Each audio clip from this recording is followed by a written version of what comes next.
Okay, great. Good evening, everyone, and welcome to the March 1st, 2023 Select Board meeting. We are coming into open session from executive session, but I will call the open meeting to order at 7:02 p.m. Tonight, we are being recorded and live streamed by WACA-TV.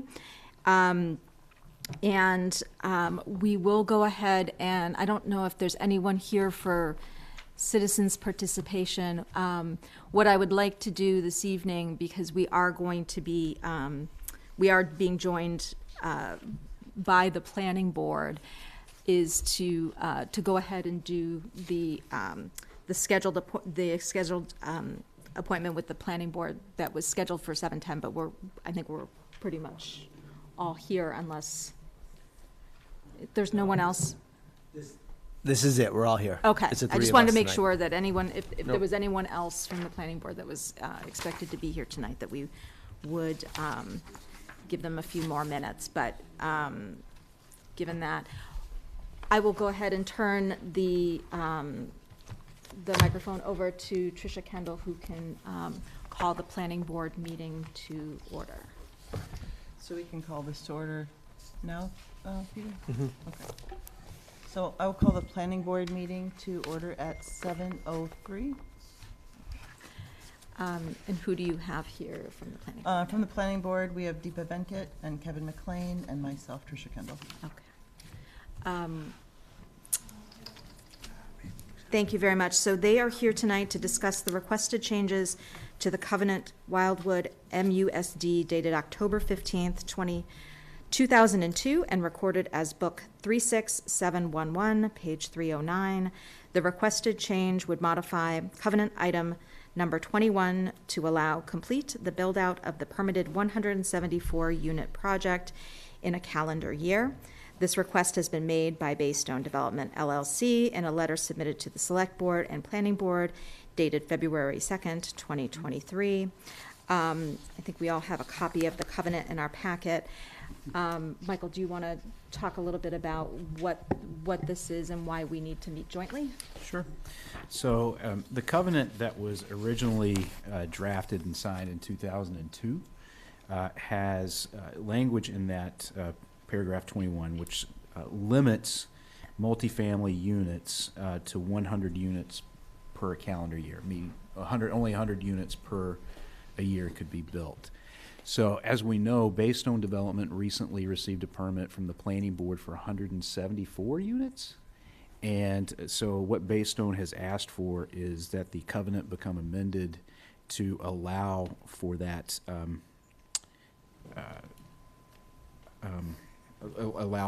additional building to happen simultaneously. Okay. Does anyone from the Select Board have any questions? You're good? The applicant is here, I don't know. Yes. Yeah. So we do see Mr. McDowell. Good evening. Would you like me to speak on behalf? Sure, you go ahead, please. Okay. Well, thank you. Michael did say that correctly. And our belief is when the covenant was done originally, there were over 340 condominiums behind us. And I think the intent at the time was the town did not want to see more than 100 units built a year, given the infrastructure, school system structure, and everything else. So I think it probably made a lot of sense for the period of those condos being built. I think given the fact that what we're building are only 2 buildings, it would be impractical to try and split it over 2 years, with ground disturbance and foundations being so close, to say nothing of extending the disturbance and construction period for the neighbors for an additional year by doing that. So I don't think that made sense. I also think that it would allow the town to get all the fees all at once, building permit fees. Buildings would come online at the same time. The town would get property taxes sooner, excise taxes sooner. So it seems to make sense from a compatibility of construction and bringing the buildings online simultaneously. And that's the reason why we're requesting to change Article number 21, Condition 21, to 174 units from 100. Okay, thank you, Mr. McDowell. Tricia, do you or any of your members of the planning board have any questions? questions or comments? I have no questions. Deepa or Kevin, do you have any questions? I'm all set. Okay, sounds good. So we do have a motion in front of us, a suggested motion. Are we taking a vote together, or is it two separate board votes? No, so you're taking a vote together. Okay. The language specifically says the covenant can only be modified if such modification is in writing and signed by the grantor and the chairman of the select board. Okay, Chairman of the planning board after approval by a supermajority, 66% vote, of the combined planning board and select board. okay, thank you. I Joe, you have one question, Madam Chair, with respect to, this is the only thing we're changing in this covenant is the number of units being built per year. Correct. Has nothing to do with land changeover or anything of that nature. It's just 100 to 174. Is that correct? Yes. So that 74 additional units, which is the total units that he's going to build, is there any way that Mr. McDowell would be willing to provide additional affordable housing units? I just have to throw it out there. I'm sorry, I do. So. That's my I job. know, Joe, I know. But it's permitted, so it's not, we're not going back into the permitting process. No, We're- I just- yeah. No, I know. I Trying to know. be a good neighbor. You- I'm doing my job. Doing your You- diligence as a absolutely. Doing my trust. due diligence. And Absolutely. Mr. McDowell knows I was going to ask that question. That's not a surprise to him. So, but I don't think that's within our purview tonight, so, Oh, you But- never know. but we do appreciate your You have to advocacy. throw it out there. Yes, always. Does anyone else have any questions or comments You before know, we? I think what's been laid out and the rationale makes perfect sense. Yep. You know, it would behoove the project to get done sooner rather than later for all the neighbors, and, you know, certainly it's a significant commuter route as Right. well, so I think it all makes sense. Yep, I would agree with that. Yeah. And this is the only thing that's holding up the project's development, beginning shovel in the ground? Is this the last? Is this the last? Yes. Okay, Peter says yes. all right. I can tell you, and maybe Mr. McDowell wants to expand on the construction timeframe, but I believe this is the only item. This is the only thing holding it up. That's correct. Okay, thank you. So do we need this whole thing read? I think we do. Oh, wait, hold on, Tricia has a. I just wanted to agree with the point Mr. McDowell made about, and Steve as well, about the, you know, thinking about all the rest of the community and the neighbors, and that extending to a longer process for them would be burdensome, and that we wouldn't want to go that direction. I would like to make sure, given that the rest of my board is virtual, that if either of you want to speak, just jump in or raise your hand. If not, we'll go on. Okay. Thanks.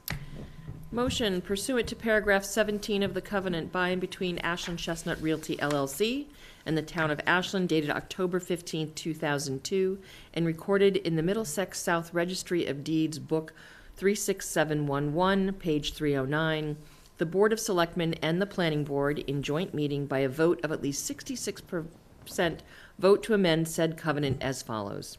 Paragraph 21, which currently reads, the development schedule referenced in this covenant shall limit the number of building permits for dwelling multifamily units for 100 units per calendar year.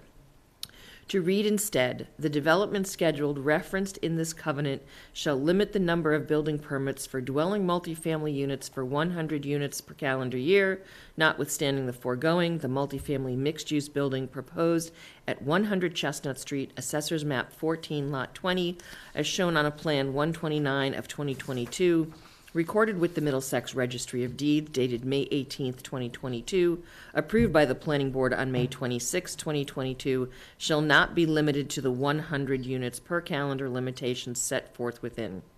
The covenant shall be amended to reflect the language above, and the Select Board and Planning Board do hereby authorize their respective chairs to execute same.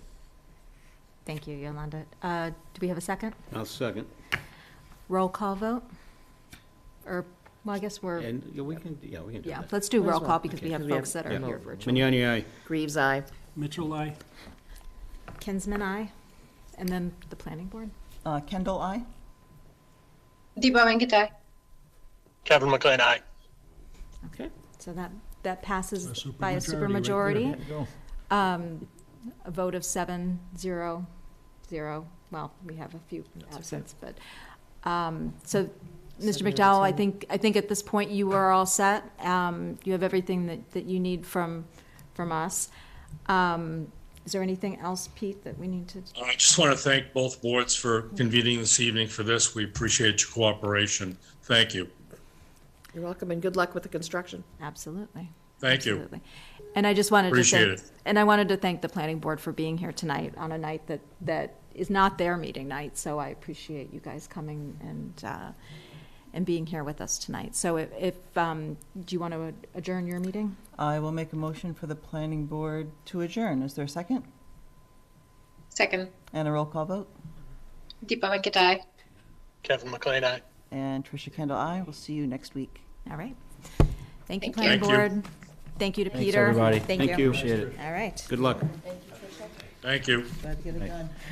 Yes, it is good. It's good to Thanks, Peter. get it all set. So, You too, Pete. thank you. Thanks, Tricia. All right. Thank you. All right. So, because we kind of went into the joint meeting with the planning board initially, we really didn't get a chance to do citizens' participation. So if there's anyone here for citizens' participation, you can use the raise hand function or raise your hand to speak. And I see Mark DeSoni, you have your hand up. So go ahead, Mark, you can unmute yourself. Hey, thank you. Good evening, Mark Sony, 49 Hawthorne Road, Ashland, Mass. Everything is good, and I'm just glad I have the Village of Americas there finally get there, do the search again, get it complete. And I want to keep saying that this town has nothing but good and positive actions that comes from it. That's from boards, from first responders, to all that's in this town that believe in everything. I want to have one question, and it's about the comprehensive plan. And is that on the agenda tonight? We don't have it as an item on the agenda, but if you have a question, you can certainly ask it.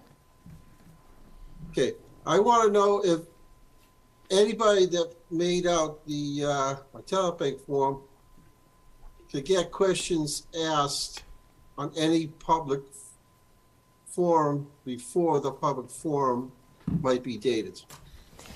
So, Mark, we were accepting talent bank forms through today for the Comprehensive Plan Steering Committee, and then our committee is going to be meeting actually tomorrow to do a little bit of work, but we'll be in touch with everyone that has submitted a talent bank form probably in the next couple weeks. We haven't figured out the time frame yet, so but we will reach out to everyone and start the process of putting together the steering committee. Can I add to that? Yep, sure.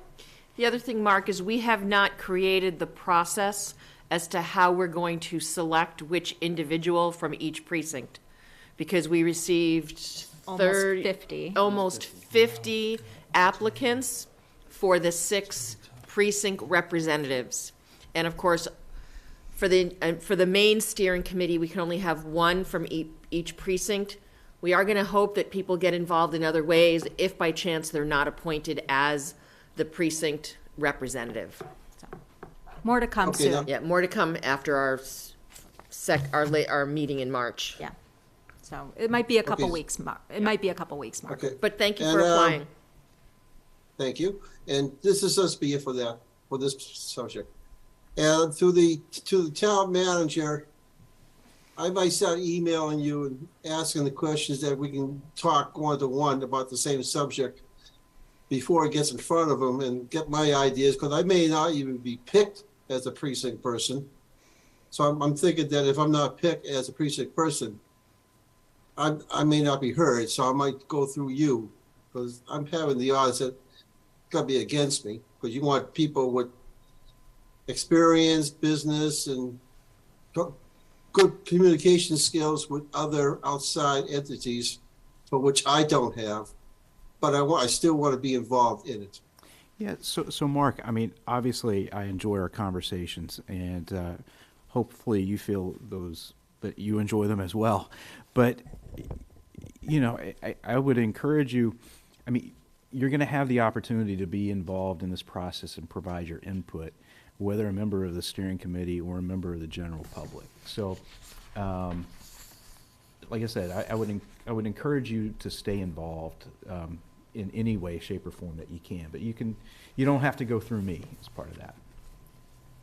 I want to make sure that the rest of where that steering committee is, I may want to get in touch with them to put my ideas through them, even if I'm not picked. They may have people listening to you all the time, but they don't listen to maybe all the people all of the time. And I want to be one that's like to be heard at the times that is appropriate. Fair enough. So, thank you. So just Okay. just to let you know, I'm just trying to I'm pulling up a talent bank form. Susan had sent quite a few talent bank forms through to our committee. So just, Mark, you can always feel free to reach out to the Comprehensive Plan Project Management Group.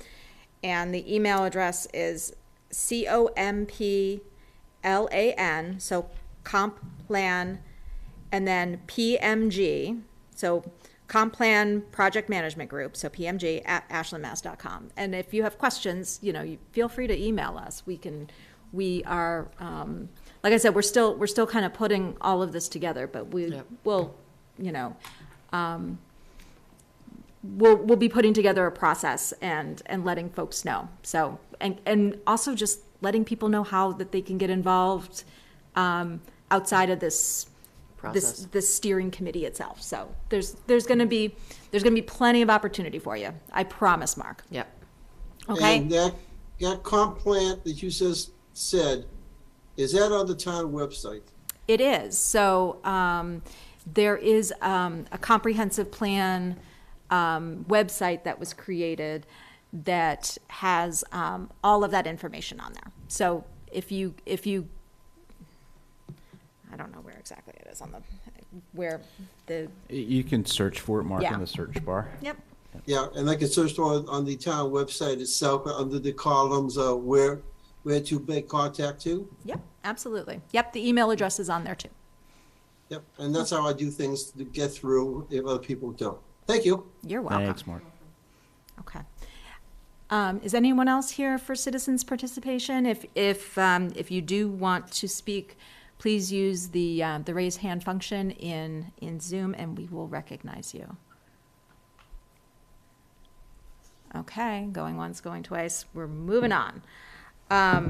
So the next item on our agenda is to discuss the common victualler license process. Michael, do you want to Sure. kick this off, and then we'll... Yeah, so I think questions about our process, or if we have a process, have actually emerged out of the latest planning board decision with Starbucks, who has proposed opening a store at 399 West Union Street. So what that has done is it has caused us to look at, what our common vic process is, what it is currently, and see if we want to modify it in the future. And Susan, help me out if I get anything wrong here, okay? So currently what happens is when an application, a common vic application comes in, we make sure everything's okay with the Board of Health.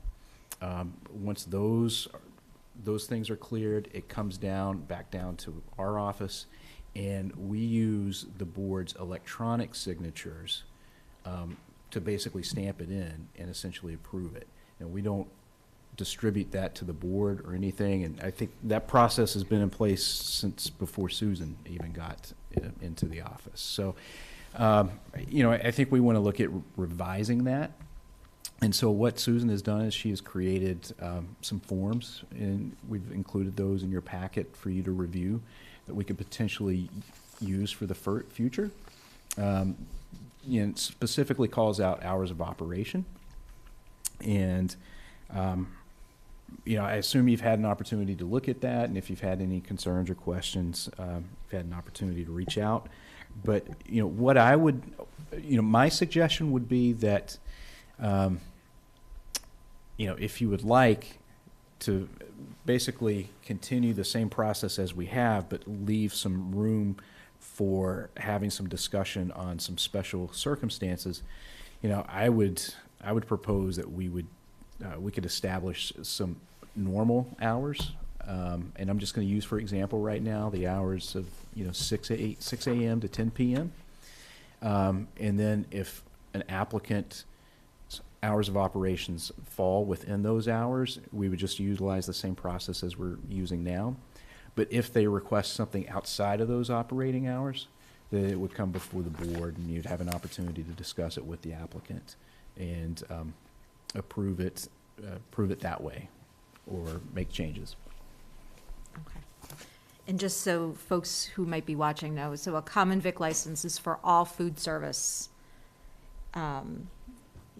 establishments in Ashland. So all of our current food establishments have a common vic license, and we go through an a renewal process every year where we approve It the also renewals. includes, Brandy, not just service, but selling of packaged foods That's too. just foods. Okay. True. So, so thank you, Susan, for putting that together, and Steve had requested that we put this on, which I think is a very good, I think we need to kind of look at this and see what we want to do going forward. Well, it's by statute, it's our Mhm. role and responsibility, so there's really no discussion about that. Right. It's our role.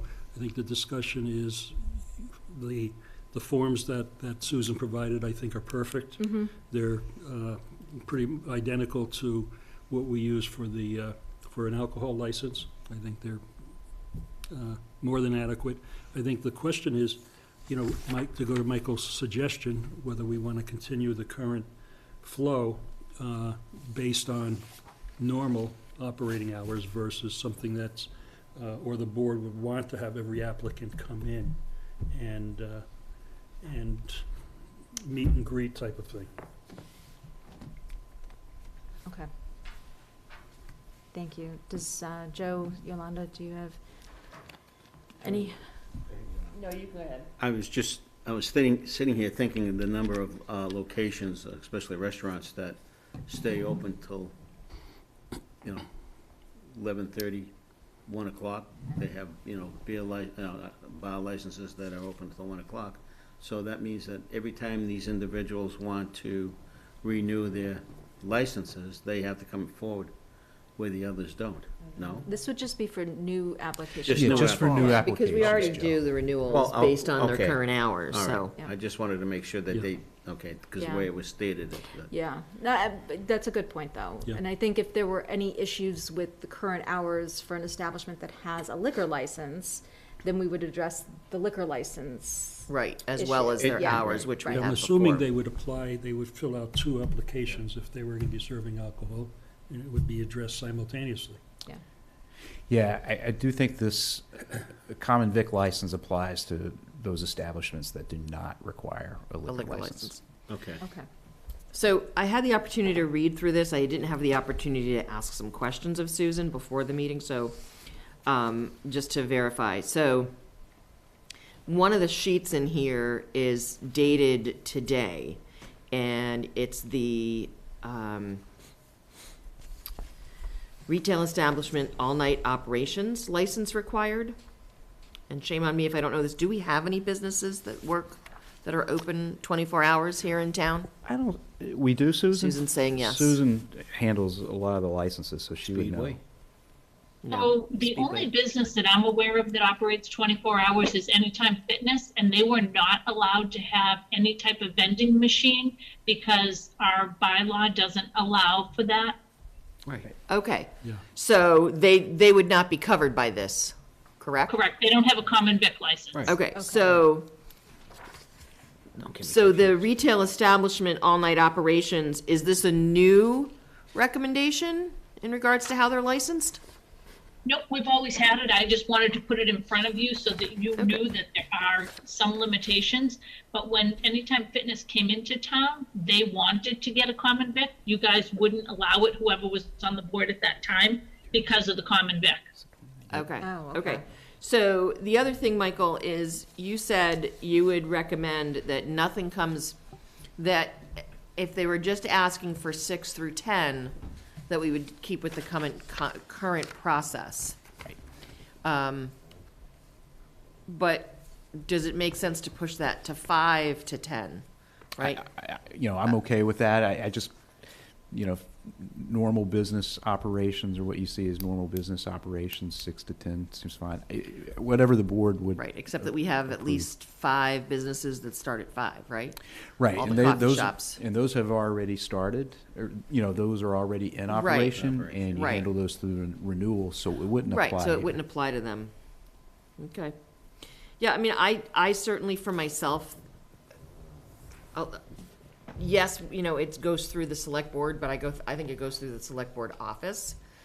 So for me, if we want to make it so that if they go outside of those parameters of certain hours, then they come before us, I think that makes sense.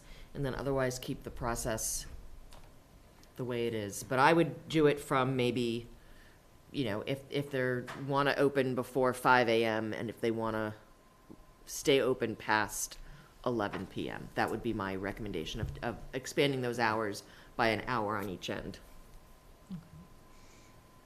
I like the idea of having some standard hours too. I think having a process in place where if it is outside those hours, I think it does make sense to come to us, but it probably will be very few and far between. Right. And then as far as the renewals go, we would continue the same process for the renewals, so there Yes. wouldn't be any Yeah. changes I think this there. is for new applicants at Okay. this point. New applicants. But, and we should, and Susan, let me know if you feel like there's an issue with this. Even if we do have something that falls into the regular hours, we should let the board know, send them a copy of. Yeah, of the I think that license. would be good, is to let us know that you're going through the process and using our signatures, but Yeah. I don't think you have to Yeah. change the process, except copy us on stuff. One more question, Michael, and I think we should clarify. I made the statement earlier that a common vic license includes not just food, cooking, and service, but also, let's say, use an example, Duragon Provisions has a common vic license. But the procedure here says common vic is issued by select board every food service establishment with the capabilities of cooking, preparing, and serving food, and which provides seating. So it seems to me we need to have a little bit more clarification. Sure, we can Okay. do that. Yeah, I just want to make sure. I would agree, that that's a I'm little not confusing. misinterpreting something. Okay. Steve? Yep. Excuse me. So this question came up a few years ago with Lisa, because I originally thought it was a number of seats that triggered this. Lisa explained that a common vic license should be issued to anybody that serves food to strangers. If somebody can open something or consume it when they've purchased it, they need to have a common vic, is basically what she said. So the seating that is in the procedures, like the number 1, would probably need to be modified a bit. Correct. Okay. Yeah, okay, yeah. Okay, so so then what I would say is, can we update this the way it should be and then come back for a vote? Does that make sense? Totally fine. Yeah, we don't with want to that. vote without We don't have Rob to- anyway. Yeah, we so- will, yeah. But, and I'm good with the 5 to 11. 5 to 11? Yeah. I'm good with that, Okay. so, okay. So we'll put this on the next agenda to vote. And just a little wordsmithing, number 2, application for a common victory license must be completed and returned to the select board's office. Please. Okay. All right. Does anyone else have any questions, comments? No? We're good? Okay. So Thank we'll you, go ahead. Susan. Yes, thank you for pulling this together, Yeah, Susan. thank you very much. So the next item on the agenda is discussing creating the property restriction working group. I had received an email from Kathy Van Lanker about the status of the conservation or the restriction working group. This came out of the work that was done probably about a year ago now, on the Valentine estate. We were working on the restrictions. We're continuing to work on trying to find a holder and that process. But we had a few people that had sent in applications, talent bank forms, to be a part of the working group. And so Kathy had reached out looking for an update to see what the status was and what we were planning to do. And so I wanted to bring that back to the board for discussion. We had several people. So right now, the folks that would, I mean, this has been a while since this group has met. It's been years. But, we do have properties in town that could use some work on trying to get the restrictions in order. I would agree. So right now, this working group is set up with 7 members. We have Bill Moulton from Conservation, Judith Sallet from Open Space and Rec, assuming they still want to serve on that working group, as well as there was a different. So Kathy said she was interested, but Yep. if we have Bill Moulton as the Conservation Commission, or are those being changed? I think Kathy was on as the CPC. Kathy, who, Kathy Van Lanker. oh, Kathy, yes. She had, I think we had opened it up for folks to apply. We had people before that were representing specific committees. Right. Do we still want to, first of all, I guess the question is, do we want to continue to have 7 members on this working group? Do we want to make sure there's representation from certain committees on that working group? And then if we do want 7 members, then we need to kind of do some outreach to try to get more talent bank forms, more people to want to be a part of this, so that possibly we can appoint the folks that want to do it. Sure. And move forward with it. And that would be my Question recommendation. again, about, separate from, let's say, the Valentine, which is ongoing currently, how many properties are we talking about right now? That, I know we have one property that's been on the books for coming on 20 years, it seems like, is Front Street. Yeah, that would be, because that was Close. 2005 or 2008. That's I don't right, so remember. it's, I think it's 2008, but, that's been quite a while. So that's one property. How many more other properties are there at this point? 6 Cherry, so I don't have the full list, but I know 6 Cherry Street. Olive Street, the Simpson And property? Olive Street. Yeah. And I think there's So 2 those- associated properties with that, the Simpson property and the Weston Nurseries property. Because Oak Street got done, right? Oak Street was the 2018. last one that was done, and that was in 2018. Right. Okay. So my only suggestion with this, if you, and it's a little bit confusing, the membership that we have listed here included the conservation agent as one of the 7. I would just suggest that at this time we remove the conservation agent from that. So, and not have a staff person? At this point in time. Okay. Once we go through the budget and, obviously we're looking at doing some, doing some work with staff and maybe looking at additional staff, if that comes to fruition and everything, maybe we can look at staffing this again. Okay. So thoughts? So you're just saying the agent itself, but it's not an issue to have a member of the Conservation Committee himself to be on this? Correct. Okay. It's just the agent you don't Correct. think it's the right thing? Okay. The other recommendation I thought might be good is to swap one of the community members with a member of the Sustainability Committee. I think, as we're talking about some of these restrictions, I think sustainability is a big part of it. So, That's a really good, if we want to put a position on there for sustainability, I Yeah. think that's a really good idea. I think they'd appreciate that Yeah. too. mean, the other thing is if we're taking off a staff member, we could still keep the 2 at large and replace the staff member with a sustainability member. Maybe we do that. This is my thought. I think, clearly, this was established with all good intent and rationale, but it's never, ever kind of taken on a momentum and never really achieved anything close to, I think, any recommendation, to my knowledge at this point. Well, Oak Street. Oak Street got done Oak in Street. 2018, Okay, Oak Street. the last time we looked at this.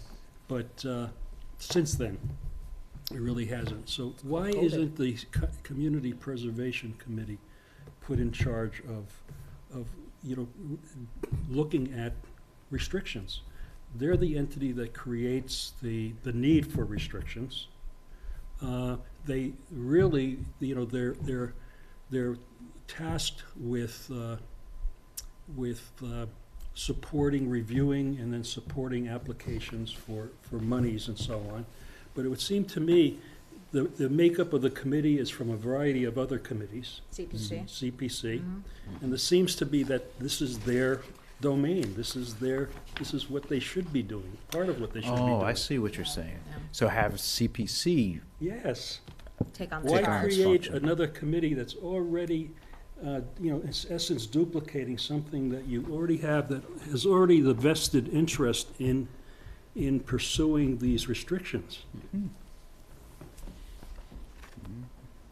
That's a valid. That's a valid Yeah, point. yeah, It certainly is.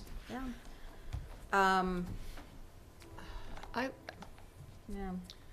I'd have to think about that, because I think CPC, yes, they're part of creating some of these properties and making decisions as to what comes forward to town meeting about what may need restrictions, but they're also reviewing the funding, and they're reviewing how they use our CPC funds.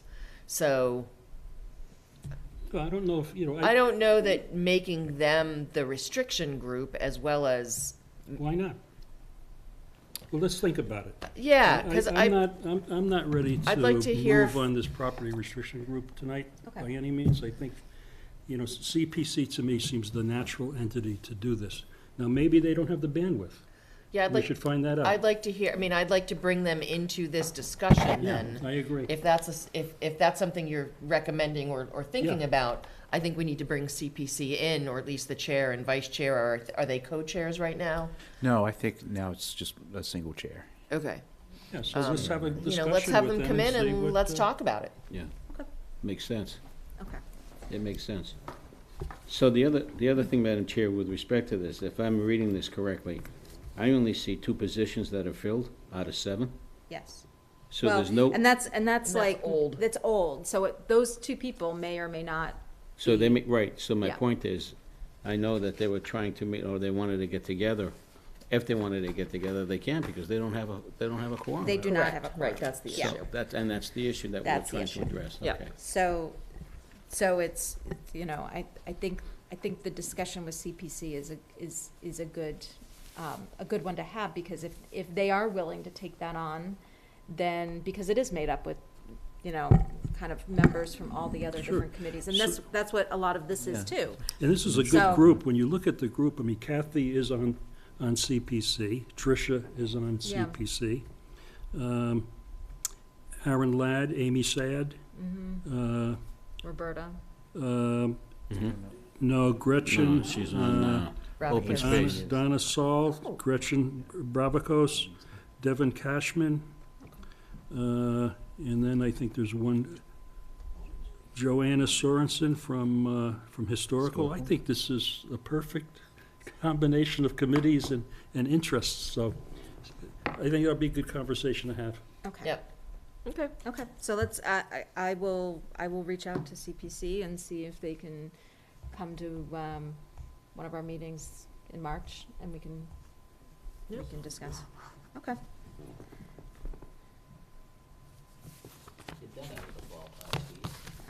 That was, That's a good point. That's a You know, good- and that's a maybe- good What he was doing. Saved all his ideas, all his good You're ideas for the gonna last miss 2 me when months. I'm gone, I know. of course we won't see you when you're gone. You're not gonna be gone that far. You're not like, I have a Well, feeling I you're have gonna been be, a- He'll you're be gonna here, be sitting, you're citizens gonna be sitting here, participation yeah. every 2 weeks. You're gonna get sick of the Council on Aging. All right, so, we'll table that to another meeting. Our next item on the agenda is deadline for submitting warrant articles, March 3rd, 2023.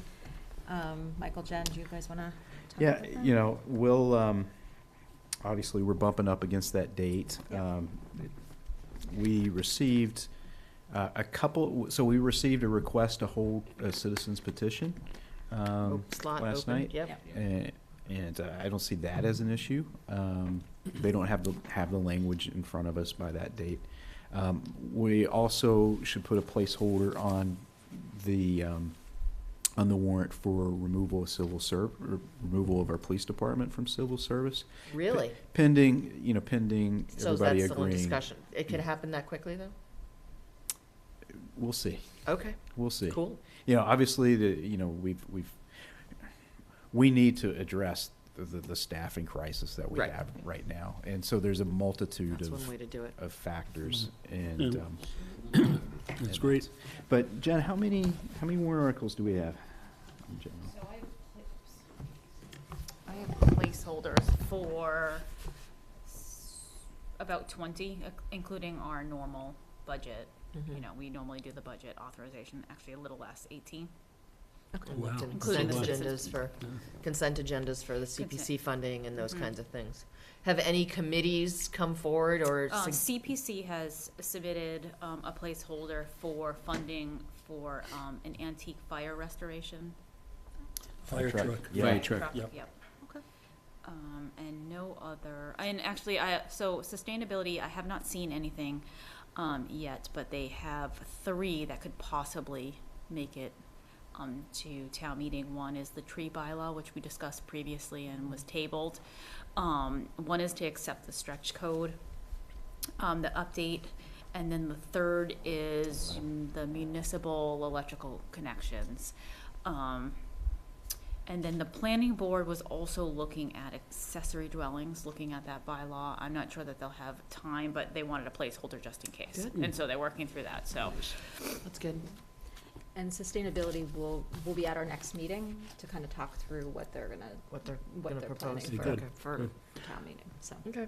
How's it look for the sustainable accessory dwelling unit? Does that look like it may be some resistance, or is this like something that's gonna pass? Well, I think the devil's in the details. Yeah, for sure, and I think they just started that process Okay. at the planning board. Okay. I actually watched the meeting where they were talking about it, and I think it's probably like a multi-step process, so I think initially they were talking about maybe at this town meeting, striking the language in the bylaw that talks about it has to be a family member, and just literally, I think that what may be able to be done for this town meeting, and then I think they were looking at, And then further on down the road, yeah. add to So, it. but it's a big issue. It becomes a bigger, Big more process, complicated. yeah. Yeah. Yeah. So- It's currently, I think currently you can get one through a special permit. And I think ultimately, where the town may want to go is to allow those by right in certain zones, Right. things like Mhm. that. Yeah, that seems to be the trend around many parts of the country, revising or enhancing, enlarging the accessory dwelling laws. It helps to solve some of the housing Yeah. issues. Yep. It was in our housing production plan as Yep. like one of the recommendations Yep. for us to create more housing, so. That's one of the things the state of It's there Florida the is first doing right time, now. too. The state of Florida is doing the exact same thing. Mhm. They're using the accessible dwelling units as, to help with affordable housing. Yeah. Did DeSantis take them over? No, actually, never, So never mind. you got out just in time You before the have no hostile idea. takeover. So, I'm looking over my shoulder. Oh. oh, sorry. But yeah, the ADU, I think the whole by right and special permit, I think Yeah. there's a balance, I think, to try to make sure that people are aware of what's being built. Yep. And, the special permit Yeah. process does allow for that, so I think the planning board realized at their last meeting that it's a complicated thing.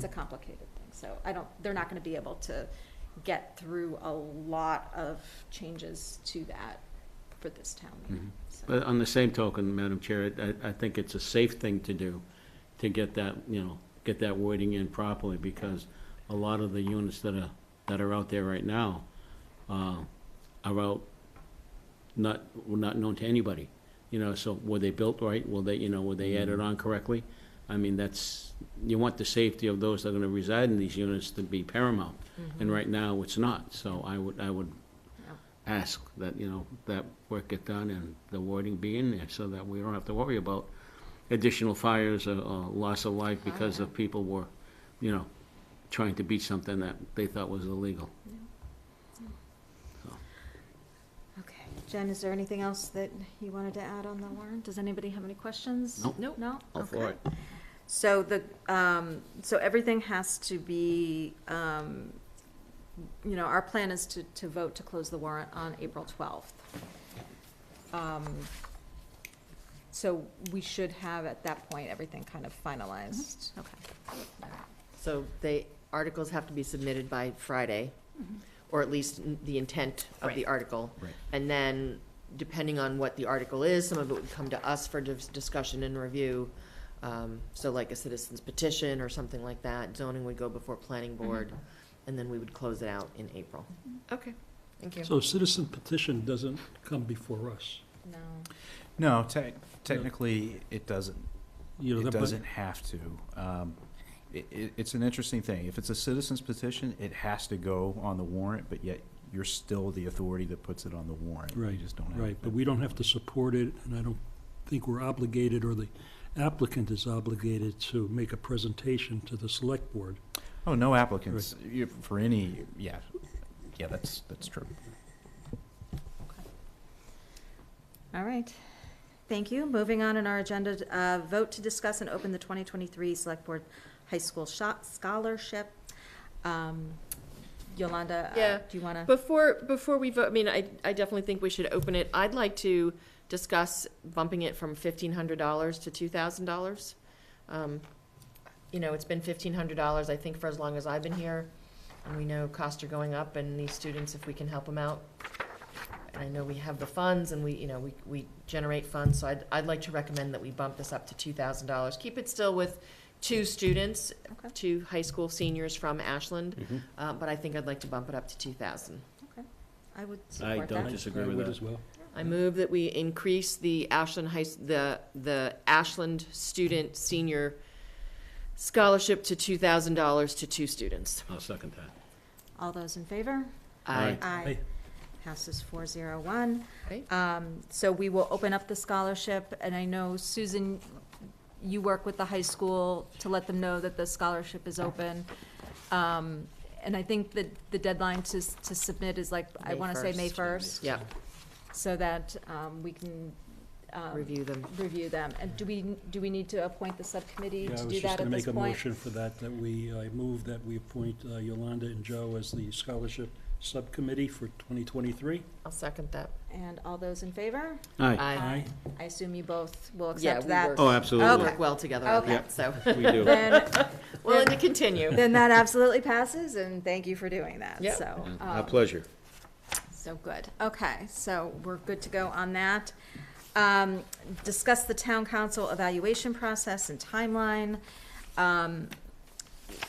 To go through the, let's see, I'm just pulling this up for While you're pulling it up, Yep. will we get this as a separate document to complete?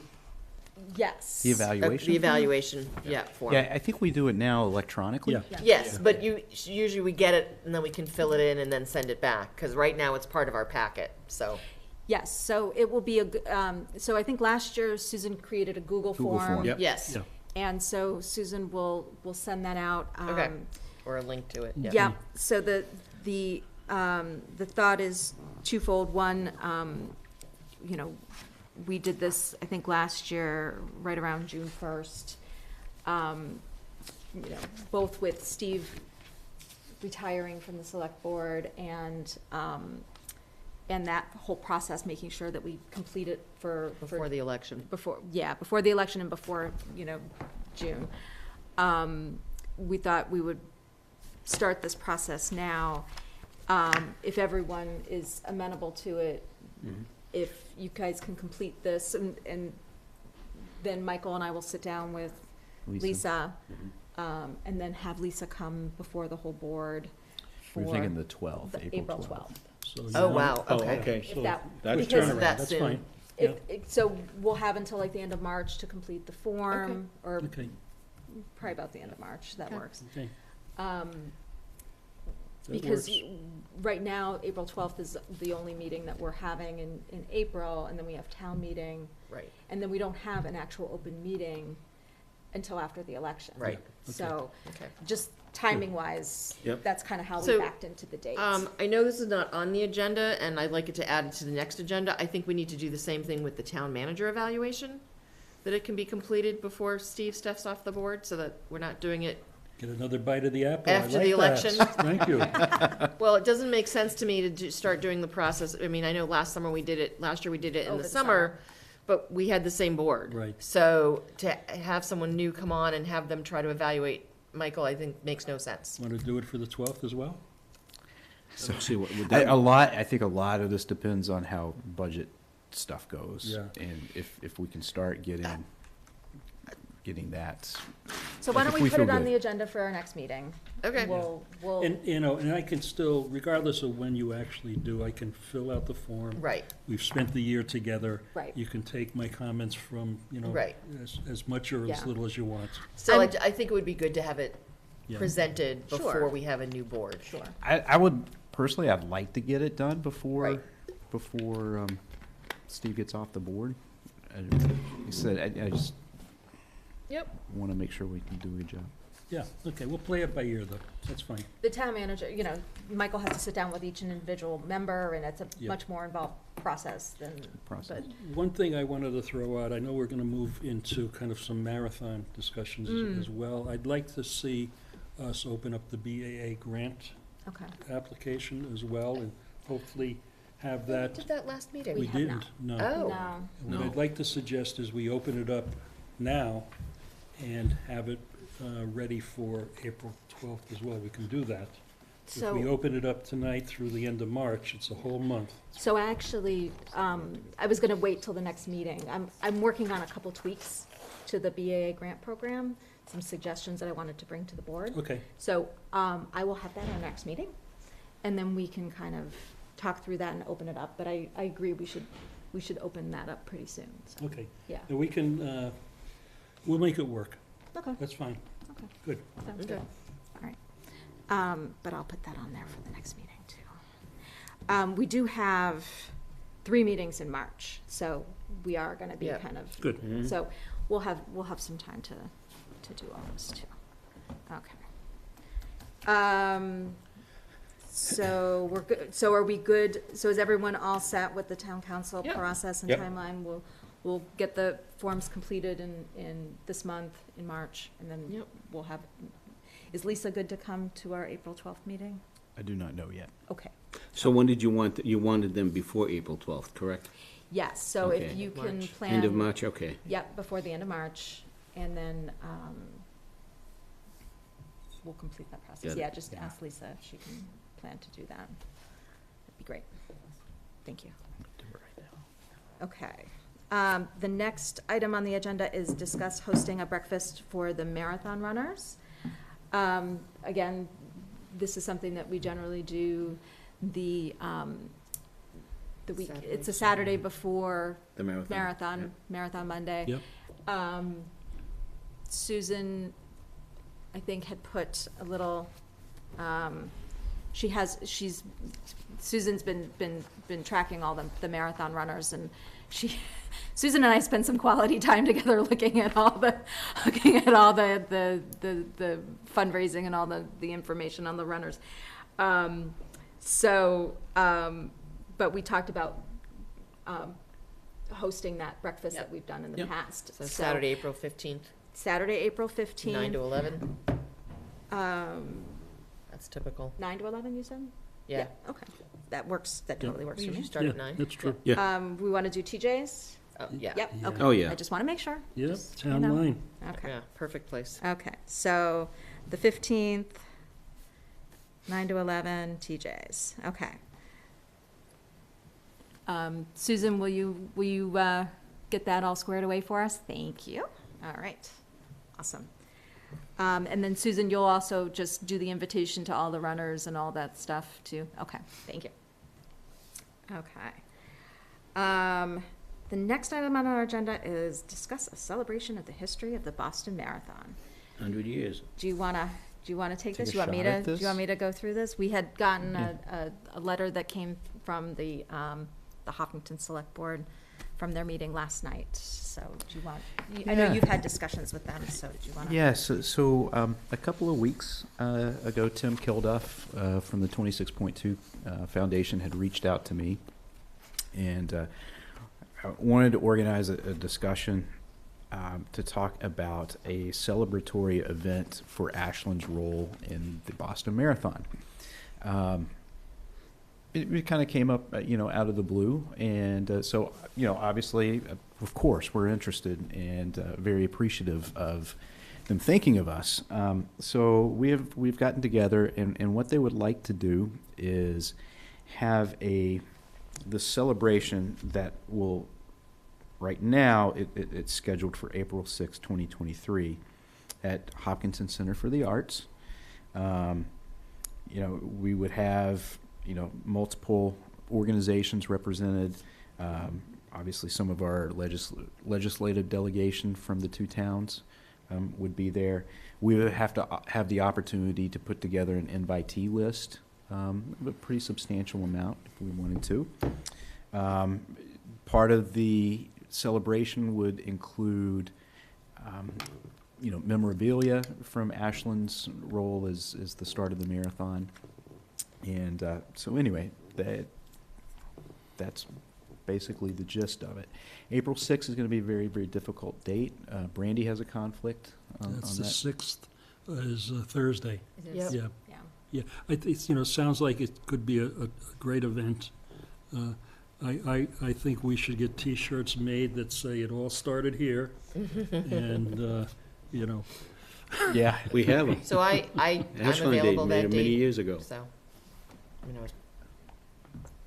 Okay, if we can, I'd love for all the board to be able to be there if they could. So if we can manage a different date, that would be great. The problem is like moving it into the next week, you start getting into the marathon type of yeah. stuff. And I think there's a lot of people, they've been working, even though it's new to us, because I'm on the board of the Art Center, they've been talking about this For how long? at least a month or two. At least, Seems a little at strange. least a month. It seems a little strange to well, me they that had they had to yeah. go through a process in regards to reaching out in that process, so. Okay. Well, again, I think we're especially appreciative of their wanting to do this and certainly want to be a part. So if we're going to move forward with it, I'm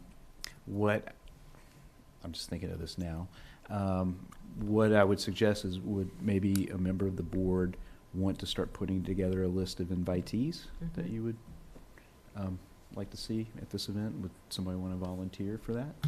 sure, Okay. I'll make a list. You'll do Is it? that Sure. Okay, you're volunteering yourself? Sure. Okay, good. okay? All right, We perfect. can pass all the information on to Steve if there's anybody Right, that if we there's can. Sure, yeah, that you're we gonna tell think me and- who yeah. you'd like to Yeah. Sure. invite. You'll just be I'm you'll gonna be make the the list. sender. Okay, sounds good. Commu- Do we know how communication many center. people they're looking to bring? Like, they don't have anything here. The space holds 175. Yeah, so we were expecting our list to be capped at around 60 to 70. Oh, really? Oh, okay. Wow, okay. All right, so when do we need the list by? Steve, if you could get that to us ASAP. by next week, Wednesday next week. That's fine, Yeah. depending on Yeah. everybody here to, contribute to the list. Okay. And I'm assuming, let's spend a minute here talking about the parameters of the Right. invitees. Who do we want to invite? Do we want to invite runners from Ashland, runners that have participated, let's say, in the marathon for a number of years.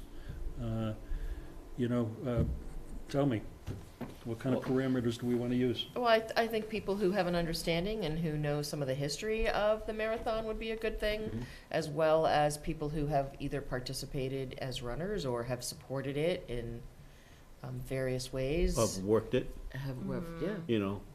from, planning it, the safety aspect of it, so, maybe any former police chiefs, fire chiefs that were involved, any DPW directors that were involved, those are the folks that get these things going and running. Right.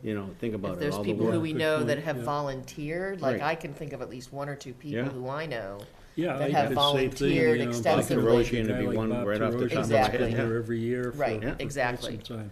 Yeah. I'm thinking of a guy like, I know Aaron Ladd has done the marathon, but he's done marathons in like 40 different states. Yeah. I think he'd be an awesome invitee Right. to this.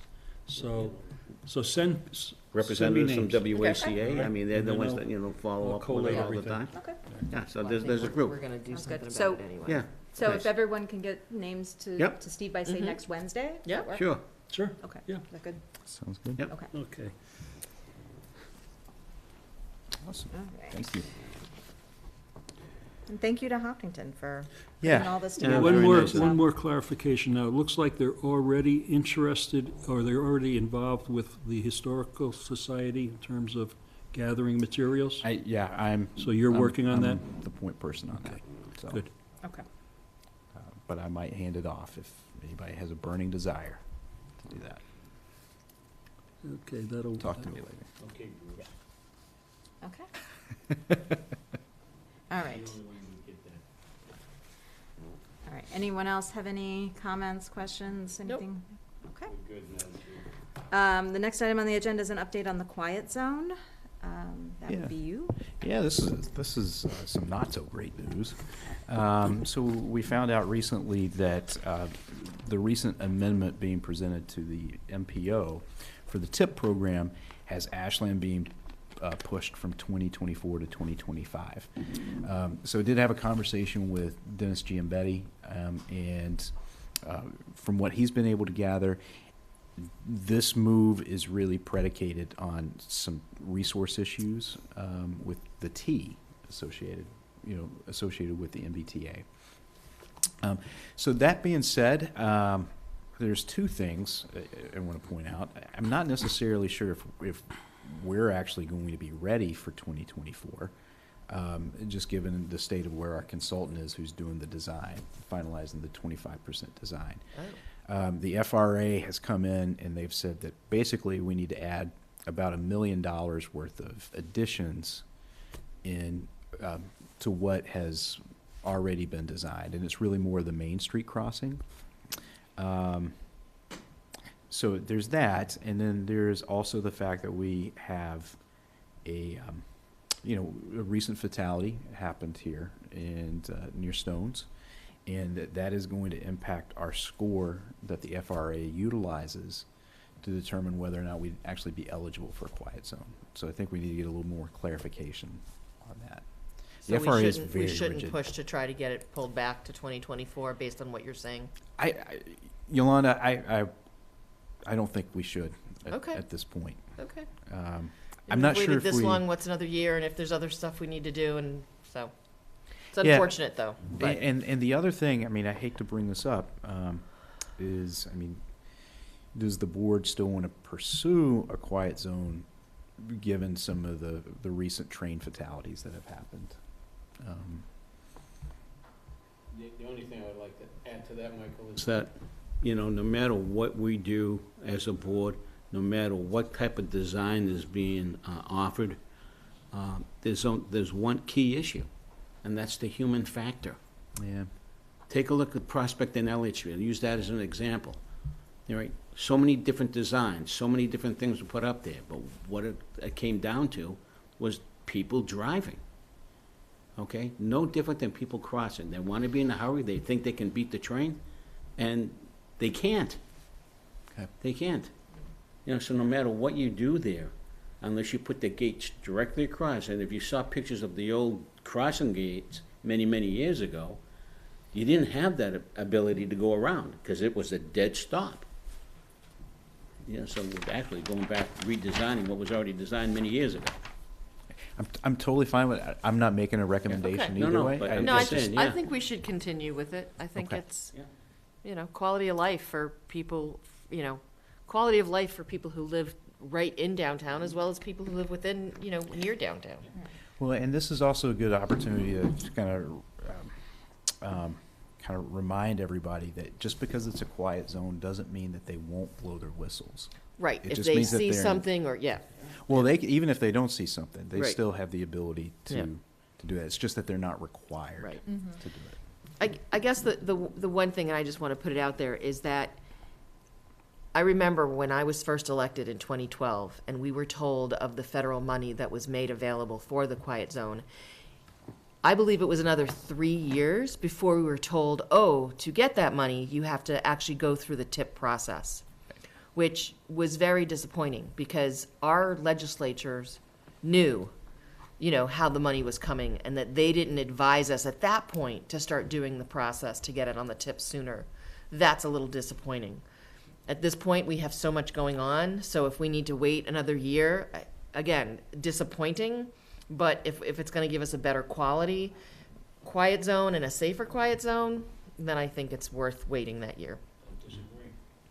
And yes, I mean, we have been working on this at some level each year for the last, Oh, yeah. you know, 15 years. And as we know, as with everything, COVID sort of delayed certain things, so. But yeah, if we need to wait a year and have a better product. But we're not giving up on it. Okay. I great. agree. No giving up on the quiet zone. Okay. The next item on our agenda is discuss hosting a volunteer breakfast in May. And we have a couple dates listed, May 6th or May 13th. So I know last year we hosted our volunteer event at Yolanda's. If we do something in May, there's also the possibility of going back to the community center if we wanted to do something like that. Just throwing it out to all of you to see, again, you know, we thought it would probably be good to have the volunteer breakfast before Steve steps off the board. Yes, So- but I he don't would think still. that makes any difference No? really Yeah. with the breakfast. No. I'm still a volunteer. Yeah. I will attend it in a different suit. So I think whatever the board decides is the best time. Okay. That's what I would suggest. So how do you all feel about May? If we do it in May, I would need to do it on the 6th, because otherwise it's Mother's Day weekend, and I Oh, know that's a good point. the 13th is Mother's Day weekend. I'm also gonna offer, if we wanna do a little bit later in the summer, outside at my house again. You know, if people enjoyed that, if, you know, something different, I'm willing to do that. If people wanna do a breakfast like we've done before, I'm fine with that. But if we do it in May, I would recommend May 6th. Okay. Joe, what do you think?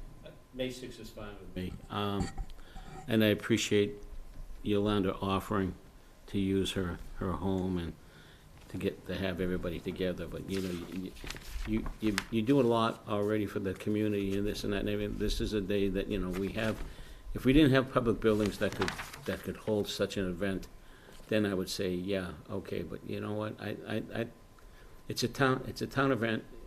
I would like to see it, and then, no disrespect to fine. you and to your husband, I'm trying to I mean, make it TJ's easier came for and you. did, I mean, it was nothing for us. TJ's came and did all the work, Yeah. so, but I'm fine either way. Okay. Okay. I'm How do you feel about May 6th?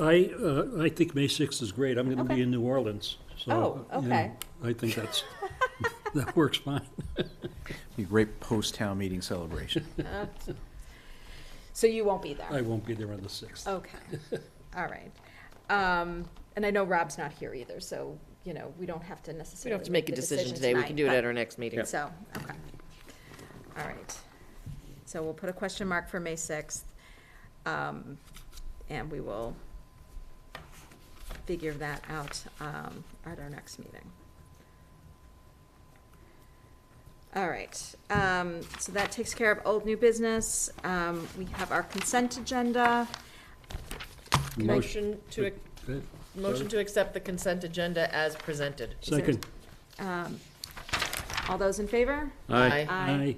And our thanks to Valerie Paul for her work on the Upper Charles Trail Committee. Yes, thank you. Absolutely. Thank you all. That passes 401.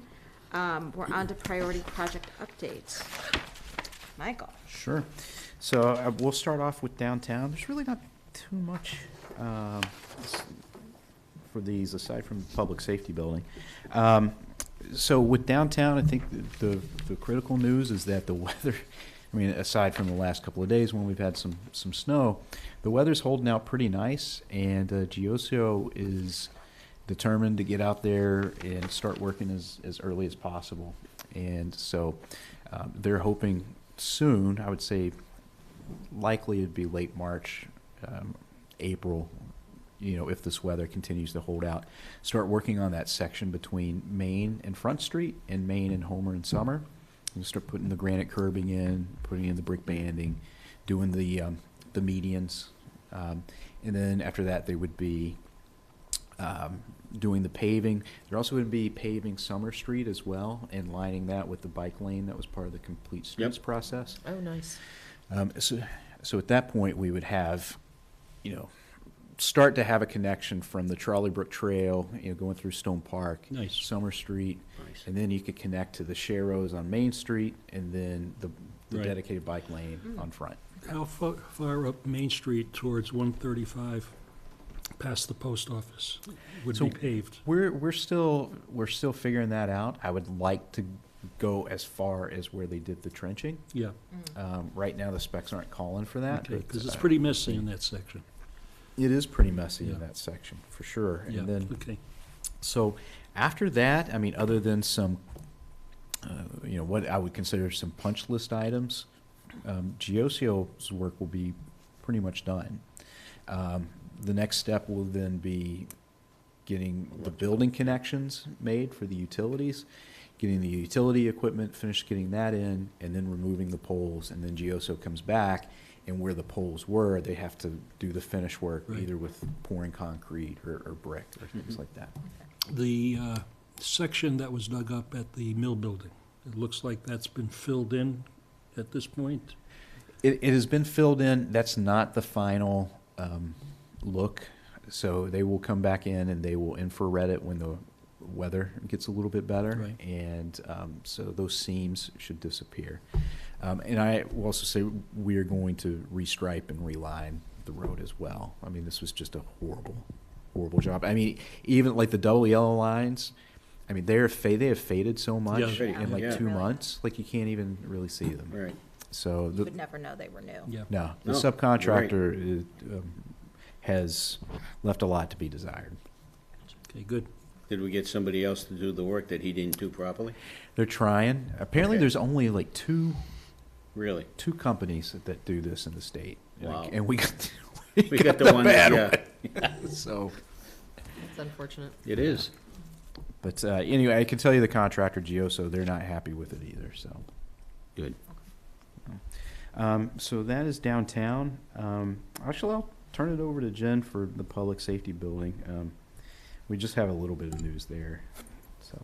Yeah, little, What's that? little, very Yeah. little. So we're making some strides in the right direction with the public safety building.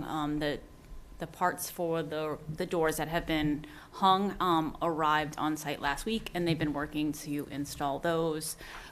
They are painting the apparatus bay floor tomorrow, and then the electrician will come in and connect the doors hopefully in the next couple of weeks. And so the doors will be operational while we'll wait for the correct design doors to arrive, which will be several months out, just as they work through the manufacturing process. We are working with the police department to move over mid-March, so they'll be fully operational by the middle of the month. And so we'll start the process over a weekend and then move over dispatch, and then they'll become operational. Good.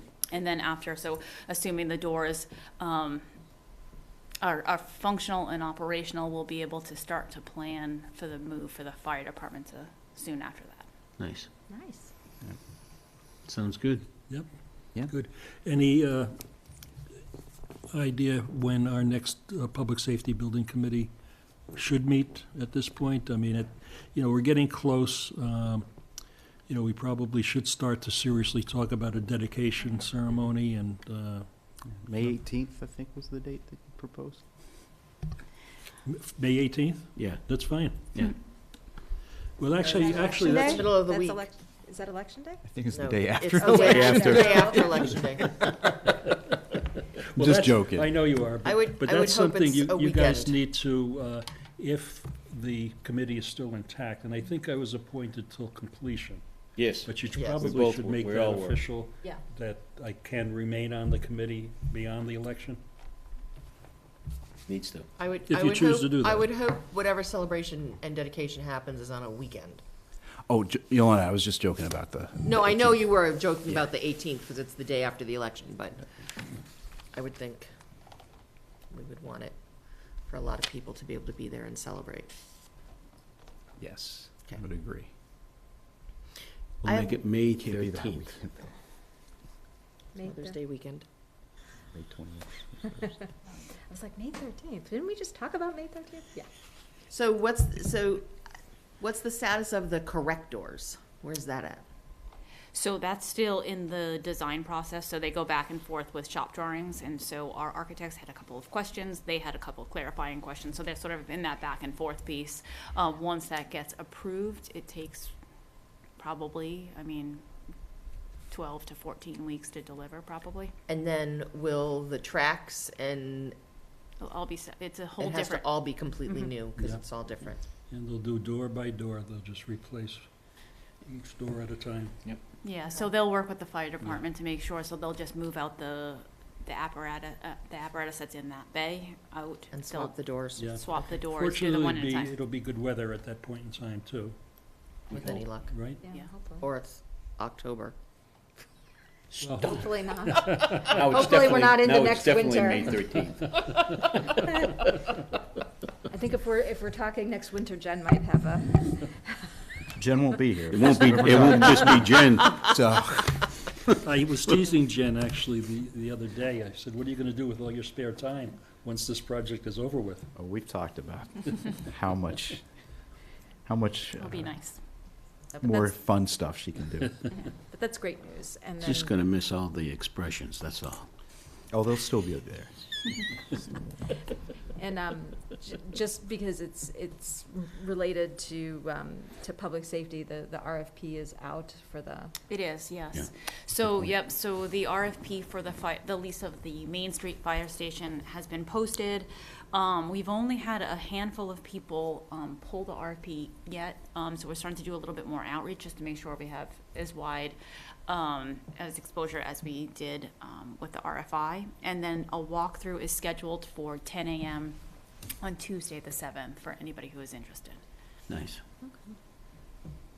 thank you. And we decided to do a lease versus a sale based on some of the responses that we have received. Yeah, so based on some of the responses we received during the survey that we had asked for, but then also in terms of sort of really delving into some of the details that we would have had to do to really complete a sale, there's a lot of work that still has to More be done. And complicated. yeah, it's a lot more complicated. Okay. But we could do a long-term lease. Yeah, so the way it's posted right now is a 5-year lease that can be extended up to 30 years, I believe.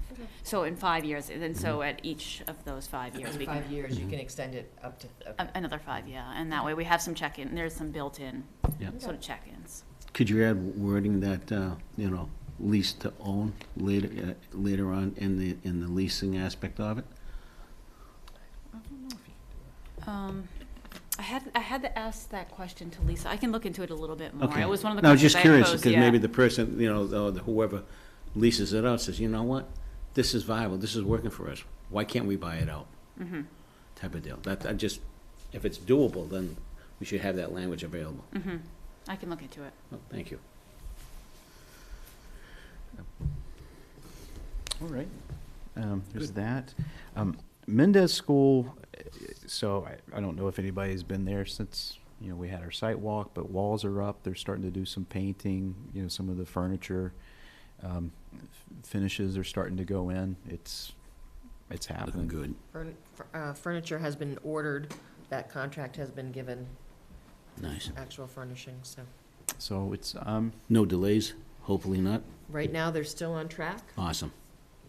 Mr. Adams has said he's not doing any snow days, so that he doesn't have to extend the school year, so they can be done, so they can get the teachers out of the Mendez, so they can start tearing it down to create parking. And to my son's disappointment yesterday, there was only a 2-hour Two-hour delay. Which Delays. in retrospect was the right Yeah, it call, was a real because dud it of a was not storm, yeah. it was not the snowmageddon that people Yeah. thought. as my kid was on the couch eating cheese puffs. Because Framingham All did day. cancel. Yeah. So there's that. Really no new update on the Valentine project other than some of the soil issues, soil remediation issues that we had. So we've gone through additional testing, and that's going to be closed out with the EP, so that's a good thing. Did have, since our last meeting, Jason Hipson, who does a lot of drone footage, met Doug and I out there one day, and just so he could get some drone footage of inside the barn. I mean, it is that big and spacious, so I'm looking forward to seeing how that comes out. Yeah. But, they're getting close to finishing the foundation, and then they can really start moving on to the next stuff, where you'll see a lot of changes that's happening. Did they find more work necessary that needed to get done when they started digging around that area? Because I know you said that they had found, on the building aspect, there was a lot more work that needed to get done once Yeah. they started taking things down. Well, on the foundation, well, first thing they found, I think it was like 380 rounds of 38 caliber ammunition, which was interesting. That's where that went. In the Okay. barn? in the basement of the In the crawl space crawl of the sp- Oh, barn. wow. And so we've had some issues with the foundation. There's been a lot of groundwater unanticipated that we've had to account for and try to manage. There were a lot more boulders in there, like when you tried to excavate for a flat surface than was anticipated. So those have been addressed. So there's that, and then I think there's one section, Joe, the front, like as you're looking at the barn, the front left section. Yep. That has a little bit more rot and everything than we had anticipated on the lower floor, Mhm. if you will. So I think we'll need to replace those. You had said something that may have been an issue Yeah. when you started digging deeper, so Yep. that's why I asked. Yeah, so it's, Thank you. Yeah, I mean, it's now that it's dried out, it looks. I think it looks pretty good. It needs a lot of work, but Yep. I know a lot of people were concerned. Oh, the roof is open during the winter and snow, and is that good? Just to remind people, it's not wood getting wet that's the problem. It's wood staying wet and damp. And so with it open the way it is, it's allowed to dry Dries out faster. a lot quickly. So anyway, so there's that, and then nothing really on the Warren District from our last meeting. Cool. Good. Okay. Okay. So there's that. So moving on to town manager reports. Okay, so I'll start with the update on the FY24 budget. So we did have our department head budget workshop, which some of you were able to attend and some FinCom members were able to attend. I think you found it enlightening and informative, and I'm really proud of our department heads of, the work that they put into their requests and the rationale behind it. I think you can see now that it's when we talk about staffing issues and everything, there's now real numbers to back that up, to kind of show how deficient we are. We did have the FinCom budget hearing on Monday night, where we have 4 departments go and present to them as departments, and that included DPW, police, and fire, and then also the library. And then we also cover the other departments to a lesser degree, and then also talk about the overall general financial picture. And so that was about 2.5 hours. It was FinCom, as always, they asked good questions. They were really receptive to the message that we were providing, and really, I think, want to look a little bit more deeper into the data that was provided. Monday night was a little bit better than expected because we had recently found out that the governor's budget, local aid numbers, contained $1.2 million more in Chapter 70 than what we had projected. So, you know, obviously with a $3.1 million deficit, it's Cherry sheet. it's you know, it's a drop in the bucket, but it's still a drop in the bucket that we didn't have. Yeah. So so that's good. And typically the legislature has never budgeted local aid less than what the governor has. So, you know, we feel pretty confident with using that number moving forward. You know, that being said, we still have a budget deficit that we need to address, and we're going to be meeting next week. The tri-board is going to be meeting in B and C, and hopefully we will have, you know, we'll have an opportunity to talk about kind of the bigger picture and the bigger issue, but you know, I'm hoping we'll also be able to start talking about some solutions to it and how we're gonna make this work. And you know, I will say it's very likely that we'll propose that the Special Education Stabilization Fund be modified to make it a little bit more flexible. And that would have to go to town meeting, correct? Once the tri-board approves. So the policy itself only needs The tri-board. the tri-board and the superintendent and the town manager to vote on it. So if we do take money out of it, we will need to have a warrant article at town meeting that withdraws that money from the Okay. stabilization fund.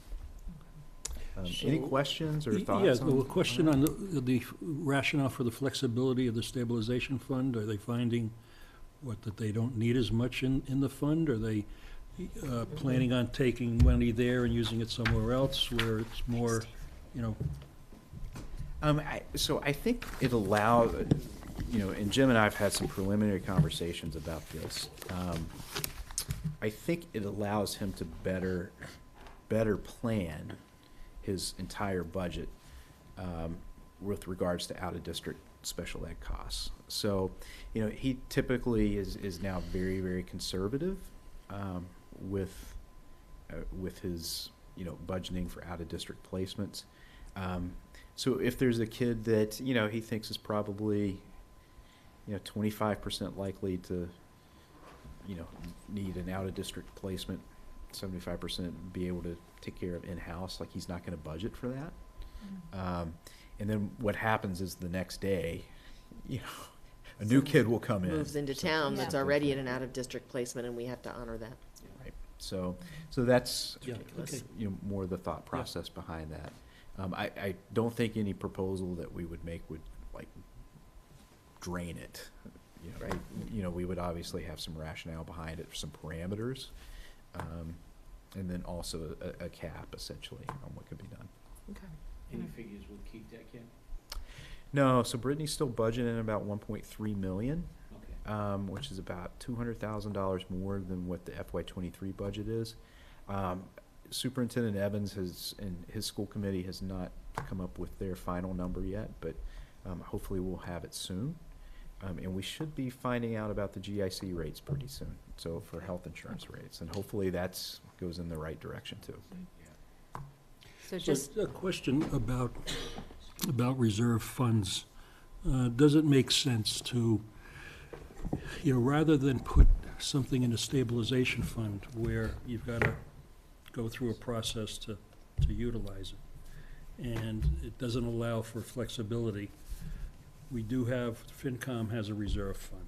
Does it make sense to increase their reserve fund, which allows that flexibility and reduce the, in this case, the special ed stabilization fund?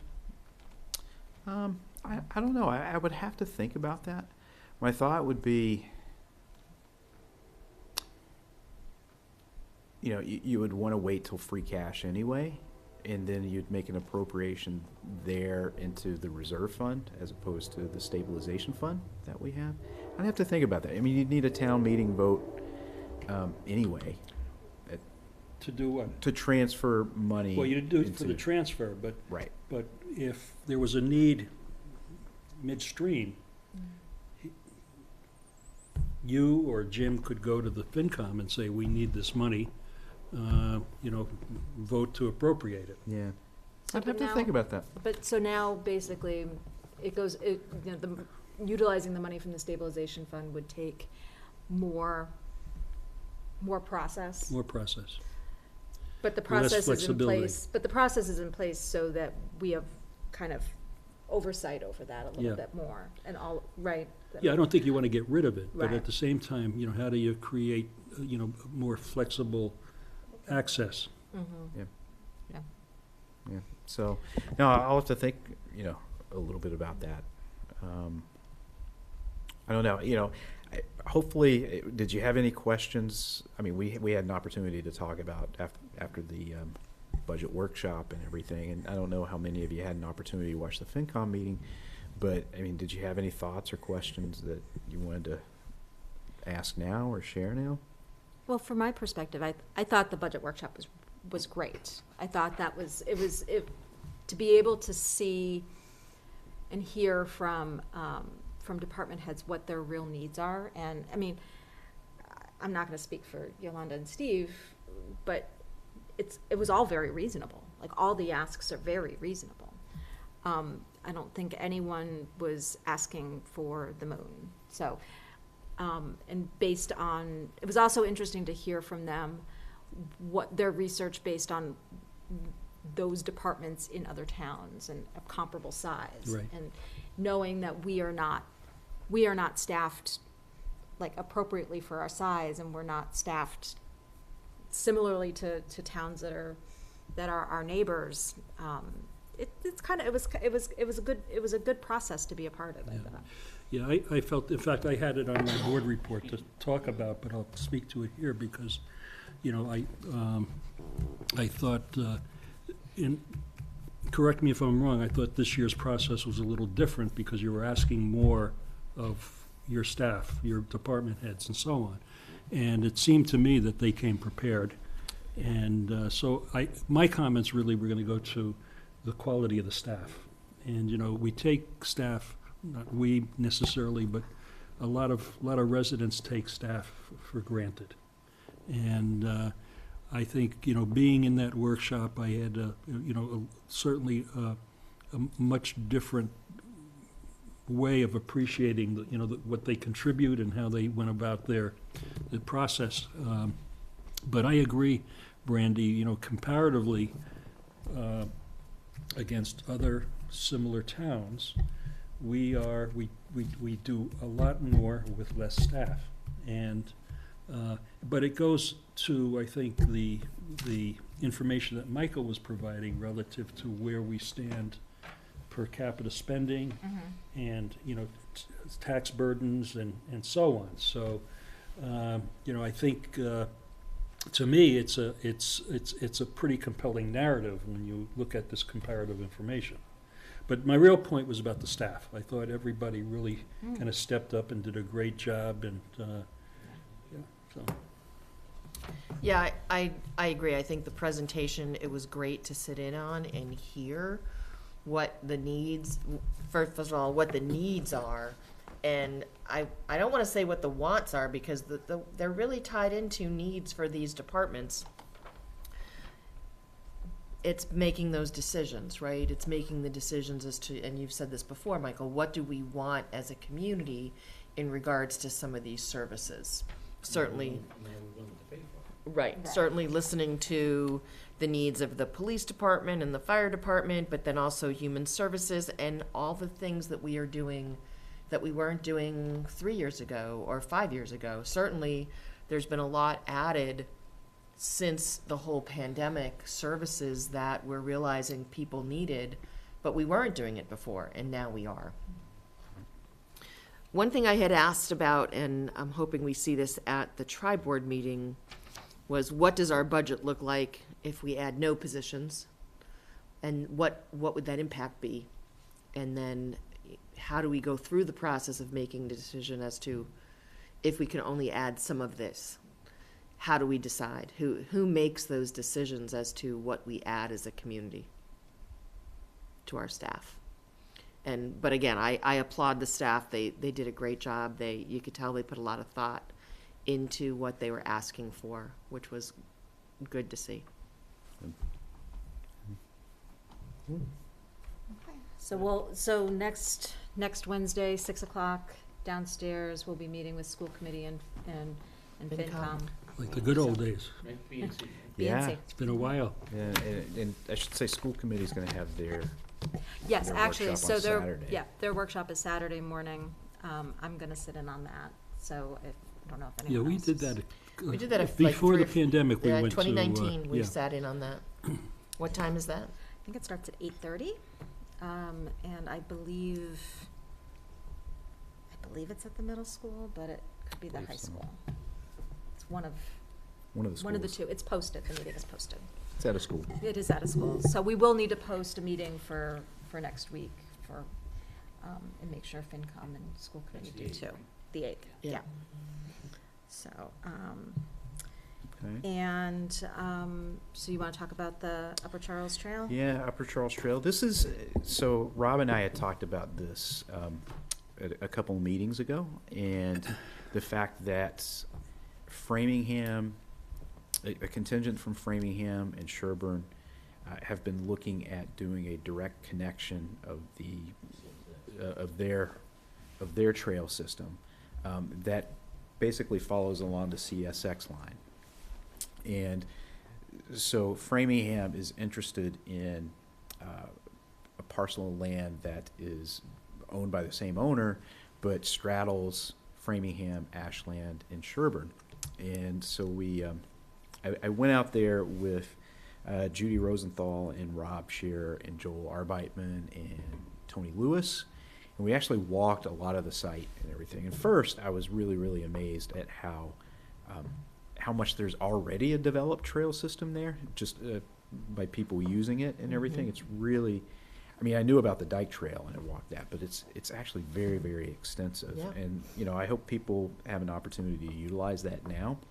But I think it's really, really important that we, first of all, help in any way we can,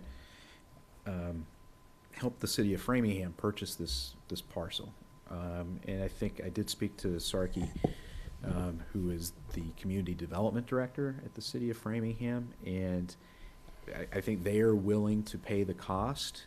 I think part of that would include a grant application, and it would essentially be our grant application. So I think that's something that we want to explore. Yes. But at the same time, we want to make sure that our interests are protected in exchange for that.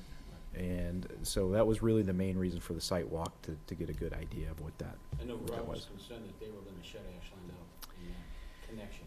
Yeah, and I think, I don't know if there's a miscommunication there, or if there is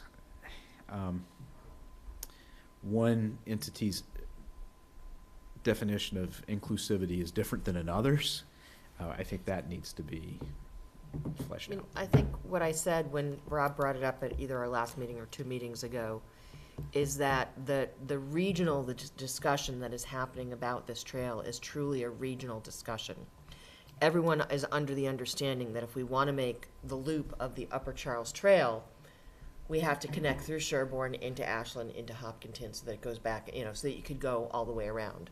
And I think Framingham is doing what they can to help with that, but they have to take some of these other steps because they're also connecting north as well as south and to the Upper Charles Trail. So, the conversations that I've had with Sarkey and other people in the region is that they want to make sure that that connection happens. It might not happening on the timing that Ashland wants, but they are committed to making that connection happen. Great. And then I have one more thing on my report that's listed and one thing that's not listed. So we've talked before about some graffiti incidents that have happened in town, specifically Stone Park. That's seen a rash of graffiti, and DPW has had to spend some time cleaning that up. Unfortunately, over the past couple of weeks, it really kind of exploded and started going onto private property as well. Some property at Concord Court, property on Metropolitan Ave was defaced with, spray paint and, bad imagery and bad words and The and town all of that forest. The town forest was also fell victim to this. So I do want to say thanks to the good work of our police department. We have located the offenders, and they are being dealt with properly. So, So we are doing something. We are, yes, probably can't go into detail, but, okay.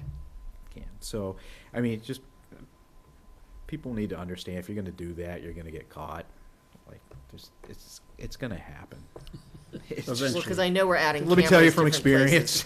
experience. Well, and we're adding cameras different places, right? And we've like seen their faces on those cameras and. Right. And we're not going to tell people where the cameras are. No. Of course not. And, It's interesting talking about cameras and, as a addicted watcher of a lot of European crime series, there's cameras everywhere in Europe. And Oh, yeah. that's predominantly how they solve crimes. CCTV. CCTV. Get the CCTV footage, right? But, it's, in America, of course, we struggle with, our right to privacy, and then at the same time, enforcement of all the things that we complain about. And so I suspect we're going to see more and more cameras as we evolve. And I don't think, I think clearly there's places where they should be and places where they shouldn't be. But it's an interesting conversation. But in Europe, Belgium, cameras everywhere. Oh, yeah. Yeah. Yeah. So it's- And they can give tickets on, if you go through a red light and they catch your license plate, you will get a ticket in the mail. We've got the technology on the Mass Pike. Yep. We can put it at all Right. the major We intersections need it as on well, Myrtle Street. right? So. So there's that, and then the one thing that I hadn't listed on here, but I did want to touch base on is our legislative requests, or requests to the legislature for earmarks and things like that. So I think one of the things that we want to look at is funding things that do not have ongoing costs. At the same time, we're kind of at a limit in terms of the quote-unquote projects, that are one-time costs. You're taking on additional ones at this point in time. What I would like to do is ask for more money in the Economic Development Stabilization Fund, or the Economic Development Fund. Karen From the state. from the state. So Senator Spilka had provided some funding for that a few years ago, and I'd like to ask her to do that again, if you're okay with it. And then, is there anything that comes to the top of your mind right now that you? What about federal funding that's available? I mean, we have representatives that they only come around once in a blue moon. Why can't we, what if we send along to Karen, just change the name on the address and send it along to the governor and anybody else that, funding is available? Well, we can do that too, Joe. But our state delegation is going to start embarking on the process of their own budget process, and so they're looking for some guidance from us, like what should they think about when they're Yeah. going through the budget. Michael, is there any facility needs that we should be asking for? I'm thinking about the community center in particular. Well, the roof. It probably needs a lot of work. I mean, this freezing of the pipes and leaks have occurred in the past in different areas. That might be something that we can ask for some assistance for. Yep.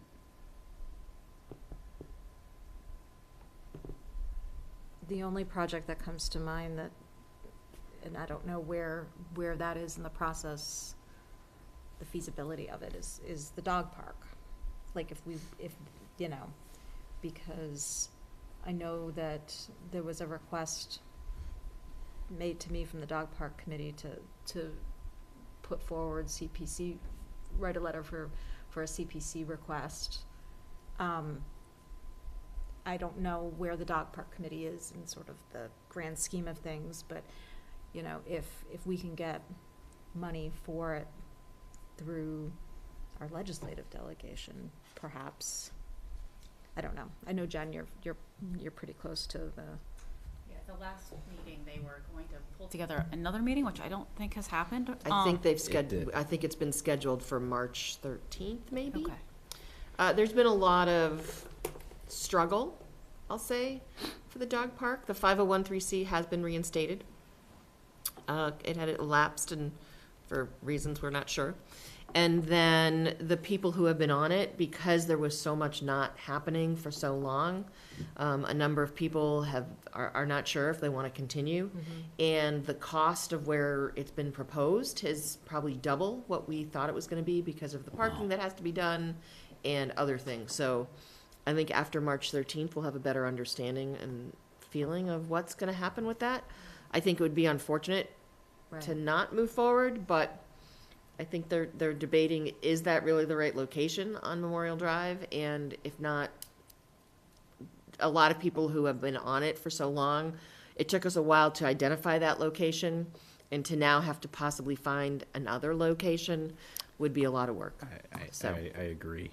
And I think, so I did talk to one of the members recently, and her feeling was that at the next meeting, the group would dissolve. And I know things aren't necessarily happening, right away, and it'll be a while before we're able to do that, but, There was also concern that the Stanton grant, where we were hoping to get like $250,000, I believe they're going to be possibly sunsetting their program in like 2025. Yes. Oh, wow. So if we don't move forward, Yeah. It was a You know, huge piece. yeah. They're just ending their Funded, yeah. grant program? Yeah, it's- I haven't done the research myself. Someone mentioned that they thought Yeah, I that can- they had seen that they might be sunsetting in It was 2025. unclear in the email. Yeah. It was sort of whether where we got in. So there's some rules around how long it takes you to design it. They've been very flexible with us, partly because of the pandemic. And then he sent me an email saying that all construction would have to be done by, I think, 2025. And Wow. by done, he meant like under contract. Yeah. Wow, that's really pushing the Yeah, envelope. that's a killer. aggressive. Well, when we started this process, Right. it was just before the pandemic that they Right. applied for the original grant, and we started 2020. doing stuff. So it's been 3 And then with the years. pandemic, things Yeah. were sort of paused because there were other things taking priority. Right. Yeah. Do we have, so the design grant that we had from Stanton, from the Mhm. Stanton Foundation, like, so that covered, so is the design actually completed? My understanding is the design is complete, correct, Jen? Yeah. Yeah, the concept design is complete. It has not gone in front of conservation, so they'd have to do a full notice of intent to Yeah. go through that process. Obviously, it would be a bit tweaked in that process. Okay. Yeah. I mean, I don't want to get into a whole huge conversation about the dog The park. big because we issue don't have it is, on our with the agenda, current design, Yeah. it was more expensive than expected because of Yeah. the parking that has to be created with it. Okay. So, But I'm just saying that maybe if they do want to still move forward, maybe it's something that we could request funding for. I don't know, because I think that the funding is going to be a question, like yeah, maybe they some. were gonna go to CPC. I don't Yeah. know. I think after this meeting on the 13th, there'll be a better understanding as to what the next steps would be. But they may not make, with the timing of that, would they be I able think to they've make already town meeting? That I don't know. Because, so, Yep. yeah. And CPC, they usually have sunset dates on there. It's usually 2 years. Yeah, I mean, I think, given the state of things right now and everything that's in the air, I mean, it might be premature to go to CPC. Yeah, that's what it Yeah. sounds like to me too. That's could be throwing money away. Okay. Yeah. Well, we Yeah. can, why don't we I'll plan to on put giving it, a board report after our meeting on the 13th at the Okay. next select board meeting. or we can just put it on the agenda as a topic of discussion. The other thing, Michael, is there any, opportunities for more money for, let's say, paving? Paving always seems to be a resident request. Or do I you- think we could always ask for that, and I would be fine with that because we would just lump that money in with our current paving contract and wouldn't need additional like staff resources. And our sidewalks, I mean, what's our sidewalk plan? I mean, is there opportunities for the legislature, to provide money for that purpose? Talk about complete streets, is that something that could be, under that, so that we could get sidewalks on 135, which is what we've been screaming for? So we're in the process of that. In fact, we need to talk about, at the next meeting when Rob is here, maybe not the next meeting, but at some point in the near future, we need to make a decision on whether we're gonna do a sidewalk on 135 or a multi-use path on 135 and use that as part of the Upper Charles Trail and start, literally going down that road, because if we already made the dedication of ARPA funds to doing that piece. Right. We've got the engineering lined up. Oh, okay. For sidewalk. For sidewalks, right? Well, for a sidewalk or a Okay. multimodal path. Well, I think you'd have to weigh the balance of what is more important, kids' safety going to school, or riders that, Well, if you do a multimodal path, you're addressing both issues. If you're doing a sidewalk, you're just doing a sidewalk. okay, but with the multimodal path area, is there a curbing that presents itself so that you have a divider from the road to that path area, or no? Yeah, I don't, Depends on how it's designed, right? Well, It could be- again, It could all be, like, if you look at the sidewalk on Memorial Drive, Yeah. that is part of our multimodal bike path. So There's that different is designs raised. for those. Yeah. There's paths show where Oh, no, the yeah. sidewalk, and then there's a curb. Yeah. And then there's a second curb, so the bicycles are separated from the pedestrians. Mhm. So that's a design. Okay, all right. given the width of the road and, knowing the width of a multimodal path, you might not have that separation strip. Right. But you would have curbing there. Okay, as long as there's curbing, I just foresee an issue that you have that Cape Cod berm, which is on Memorial Drive. I mean, the cars drive up there all the time, Yeah. so I just, Yeah, as long as I'm here, like, the days of just slapping asphalt on grass and calling it a sidewalk is done. Okay, thank you. We're not, No, It's I just not the right way to do understand, things. I understand. so. So yeah, let's put that on a future agenda. So anyway, so if you do have some more thoughts about, these legislative requests, Mhm. you can send it to me over the next week. And they're gonna be here on April 12th? Yes. Is that my understanding? Yes. They're still here? Okay. Is that meeting just gonna be dedicated with them, or are we gonna be doing other matters? Other things. Yeah. Okay, Yeah. all right, Yeah. Right now, it's our only meeting in April, so okay, we will have gotcha. other things. But we tentatively could do the last week in April, right? We said, if we needed it. We could, we The did. 26th. We did decide, to compensate for the one meeting, we did schedule 3 meetings in March. In March, Yep. right. Right. Is that because of the school holiday, school vacation week? Yes. And also because of Passover, because we had moved That's right, our, that's right, we had from the moved our 5th. meeting. Right. So, All right, that's it. that's it? Yeah. All right. Wow. Okay, we're up to board reports. It's not even 9 o'clock yet. All right. Steve's got 3 pages. Okay. I've already seen it. Rob sent Joe. it to him. Joe, go ahead. You're up first. Thank you, Madam Chair. I really don't have anything to report board-wise. We're still working with the Affordable Housing Trust and Bank of America, and still waiting to see what goes on with 6 Galani Way. Hopefully that'll get resolved sooner than later. And we're hoping that we can get some action with the inclusionary zoning bylaw. Hopefully that is not forgotten, because if we get that bylaw in the town sooner than later, a lot of this discussion of this, that, and everything else will go away with respect to the number of affordability units. If it's presented in a bylaw, they can't say no to it. So hopefully that'll, we can get that rolling again and move along. Other than that, while I was away, I saw that my condolences go out to Donald Weld.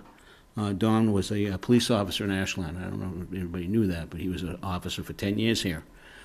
He passed away, unfortunately, declining health.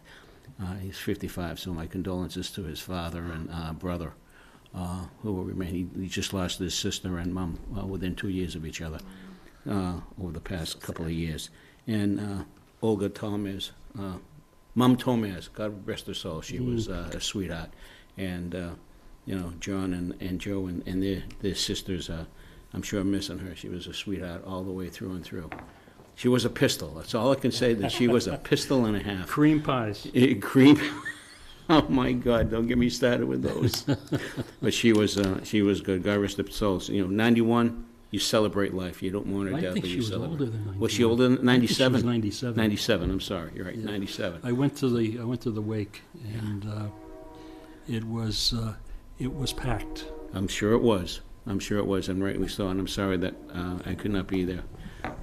But anyway, that's all I have, Madam Chair, and I'm looking forward to the next couple of weeks. And with the tri-board, I think we need to get things going again sooner than later. So, thank you. You I'm mean our done. meeting? Thanks, Joe. Hmm? You mean have our meeting? Yeah, Oh, yeah. I can't wait to have it. No, I really can't. I really can't wait. I just want to hear what everybody has to say.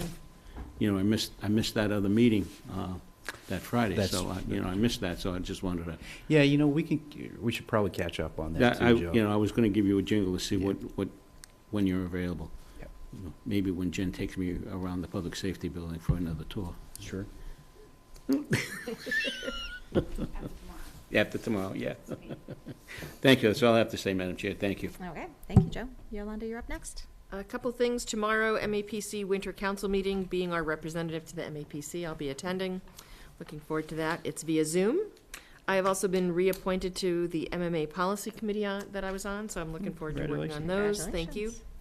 A couple of thoughts, sending out positive thoughts to Izzy Asankoa, who unfortunately is in the hospital. So sending positive thoughts out to him.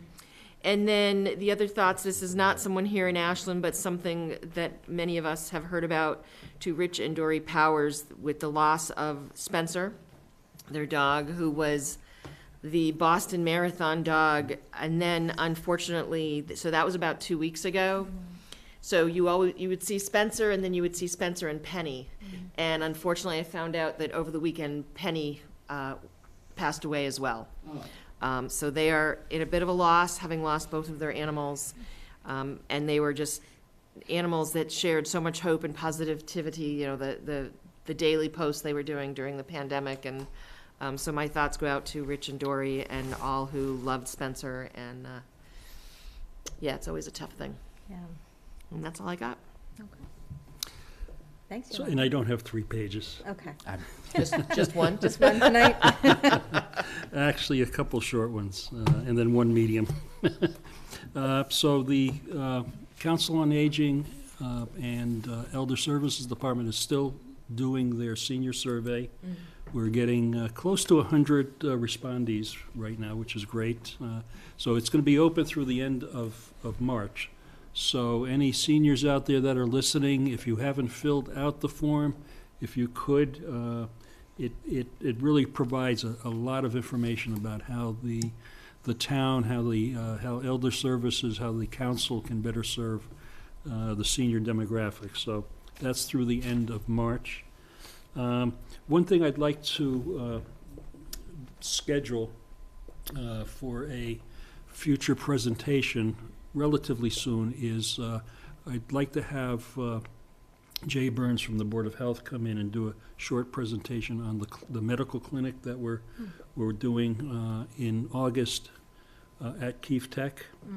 And so if we could do that over, maybe even next meeting or the meeting after, it would be short, and just to give the board an idea of what the clinic is, how it's set up, as well as a solicitation for general support volunteers for the clinic. So, and then the last thing on my list was watching the school committee discussion about removing the community service requirement. And it's a very interesting discussion, I found. And I'm not taking a position here tonight because, I think we all appreciate, the students that do volunteer and contribute to our community, whether they're Boy Scouts or whether they're affiliated with the school's community service program. Apparently, one of the problems is that it's more or less self-reporting in many cases, so they don't really have the capacity or the ability to monitor and make sure the kids are actually doing their hours. And so that's become a problem. I think for some people, it's the idea of required volunteerism is kind of an oxymoron. Doesn't make sense that you're required to volunteer. Another key, I think, a big issue in the discussion was what they called an equity gap. And, kids are going in 10 different directions today. Some kids are going to work. Some kids are taking care of siblings after school. So, this requirement becomes a burden. At least that was the argument. So I don't know where they're going to head. To me, it sounded like they were headed in the direction of getting rid of the requirements, which I think on some level it's a shame because, it's. I think it's a value we want to instill in people. I know with the scholarship application, it talks about volunteerism and. Right, so, but interesting discussion. I mean, I have mixed feelings about it, actually. Yeah, I watched it too. And, Yeah. It really was central around the equity thing, and it's really a graduation requirement. So that's what they would be removing. Kids that are going for National Honor Society still have, I think it's either 60 or 70 hours, I should know, but Yeah. they still have that requirement for National Honor Society. So there'll still be kids that are doing service, and they were talking about doing more like class service days, so more school-sponsored, something along those lines. So it would still be part of their culture. Which they can manage better by doing that, because apparently they have students, unfortunately, that are just filling out forms and fudging the numbers and, not being honest. Yeah. So, and I will tell you, I mean, the farmers market has been the beneficiary of student volunteers basically from day one. So, and they have been invaluable through our going on 12 years. Now, Steve, with respect to that, do you fill out a form for them so that they turn it into the school? Because we've done that for the Ashland Day Committee. One of our board members, Eric Brooks, is responsible for the teen volunteers. Okay. So he is. He monitors all of that. He fills it out. There's forms that he's got to sign off on. And so he's pretty careful about that. And I think, my observation from over these last 11, 12 years is that, they come and they work. And they're earning their community service credits. So that's legitimate. And I think, for if we were to lose that capacity, it would be... there would be an impact, without a question. Yeah. I mean, I know a number of years ago, they increased the number of hours, I think. It's 25. Oh, it is 25? Yeah. Oh, okay. Yeah. And that's over 4 years. Over 4 years. Yeah, oh, okay. But they said- I thought they were gonna increase that from. They haven't. Oh, okay. But one of the interesting things that Kelly St. Croix, the principal of the high school, said was that 16% of the current seniors in this graduating class have not done theirs. Yeah. Have not submitted any hours. Any hours. So, so basically, part of it is trying to make sure that kids are able to, this isn't something that keeps people from graduating, and making sure they have opportunities to volunteer. And so I'm kind of with you, Steve. I'm a little mixed. I'm a huge, obviously, proponent of community service, and I try to instill that in my almost 16-year-old, who gets it. But but he also has much more opportunity for it than much.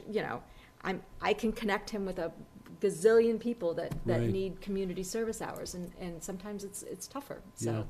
Well, it's interesting, just reflecting on when I was that age, and, you can reflect separately, but I didn't, first of all, there was no formalized programs about community service, and I can't say that, it was encouraged at the high school that I was at. I mean, I think it's something that people gravitate to as they, or at least in my case, gravitated to as I got older. So I think, but like a lot of things, it's, the parental influence is probably the more important component here. Yeah. Rather than necessarily this formal or this formal program of requirements. Yeah. So, I just think it's the fact that 16% have not submitted any hours, that knowing it's a graduation requirement, you would have hoped that there would have been encouragement from their class leadership, from their guidance counselors to, there's so many opportunities. I went and I attended a student government meeting for a couple things, to talk about someone to apply for the comprehensive plan, as well as looking for students who would be willing to help film for WACA-TV, because for many years we had a slew of kids who started in like 9th or 10th grade. We had them for a couple of years, and even after graduation. And there's so many opportunities just at the high school level for them to be doing things. The idea, though, of the forms being filled out and kids, but as it again, one way or the other, but it would be almost unfortunate to do away with that program because of how much it does give to the community. As you said, Oh, absolutely. the farmer's market, I think the library sometimes, certainly school events use kids. There's a college fair coming up, and students can help with that. So. yeah. Well, I think you're right about the kind of the oversight and the management of it. In fact, one Yeah. of the school committee members spoke about that, and, are we ready to throw out, have we done everything to make this a successful program? Right. Right? And I think clearly it seems like that has not happened. Yeah. So, and it also goes to, how we enforce things in general. I mean, we have, we want enforcement everywhere, but we just don't have the capacity to do it. Right. I can remember listening at some graduations, and they don't do it so much anymore, but some of the first times when I was on school committee, hearing about kids, there was those kids who just did their minimum, they did their 25 hours, they did, however many hours a year that they needed to do. And then there were kids that were doing 300 and 400 hours of community service through their 4 years because of all the different things that they've done, so. Yeah. Yeah. Yeah. Yeah, it was my takeaway, Brandy, after watching it was that it seemed that they were pretty much leaning towards getting rid of the They're voting on it. requirement. They're voting on it tomorrow. Tomorrow? Mhm. Oh, it'd be a shame if they voted out. Yeah. That's a damn shame. My perspective is they need to replace it with something else. If they're going to, they still need to have that service. Right. Because I think that is what's important. Yeah. So, And if they replace it with something like a community service day Yeah. where everybody is. Well, which is what they do with the seniors, right? During senior week, they have the kids go out and help at the different schools, whether it be landscaping or working at a park, or Yeah. they go out and do stuff. Green Up Ashland Day was Right. another event that they were wanting kids to. Yeah. they get hours for that. Yeah. They get hours for Yeah. that. Yeah, so, Anyway, yeah. tough, Well, tough that's decision. a wrap from this That's it? chair, yeah. Okay. The only thing that I wanted to just talk about was, we didn't have the comprehensive plan on the agenda, but we're meeting tomorrow to, hopefully, cross fingers, finalize our RFP for the consultants, which will then go out.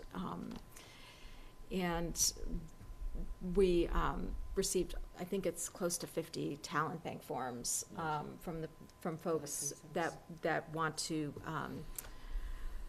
join the committee from the precincts, and which I thought was amazing that we had that much participation. And thank you to Susan for tracking all of those folks. And every time I got an email, I'm like, oh, we got another one. So.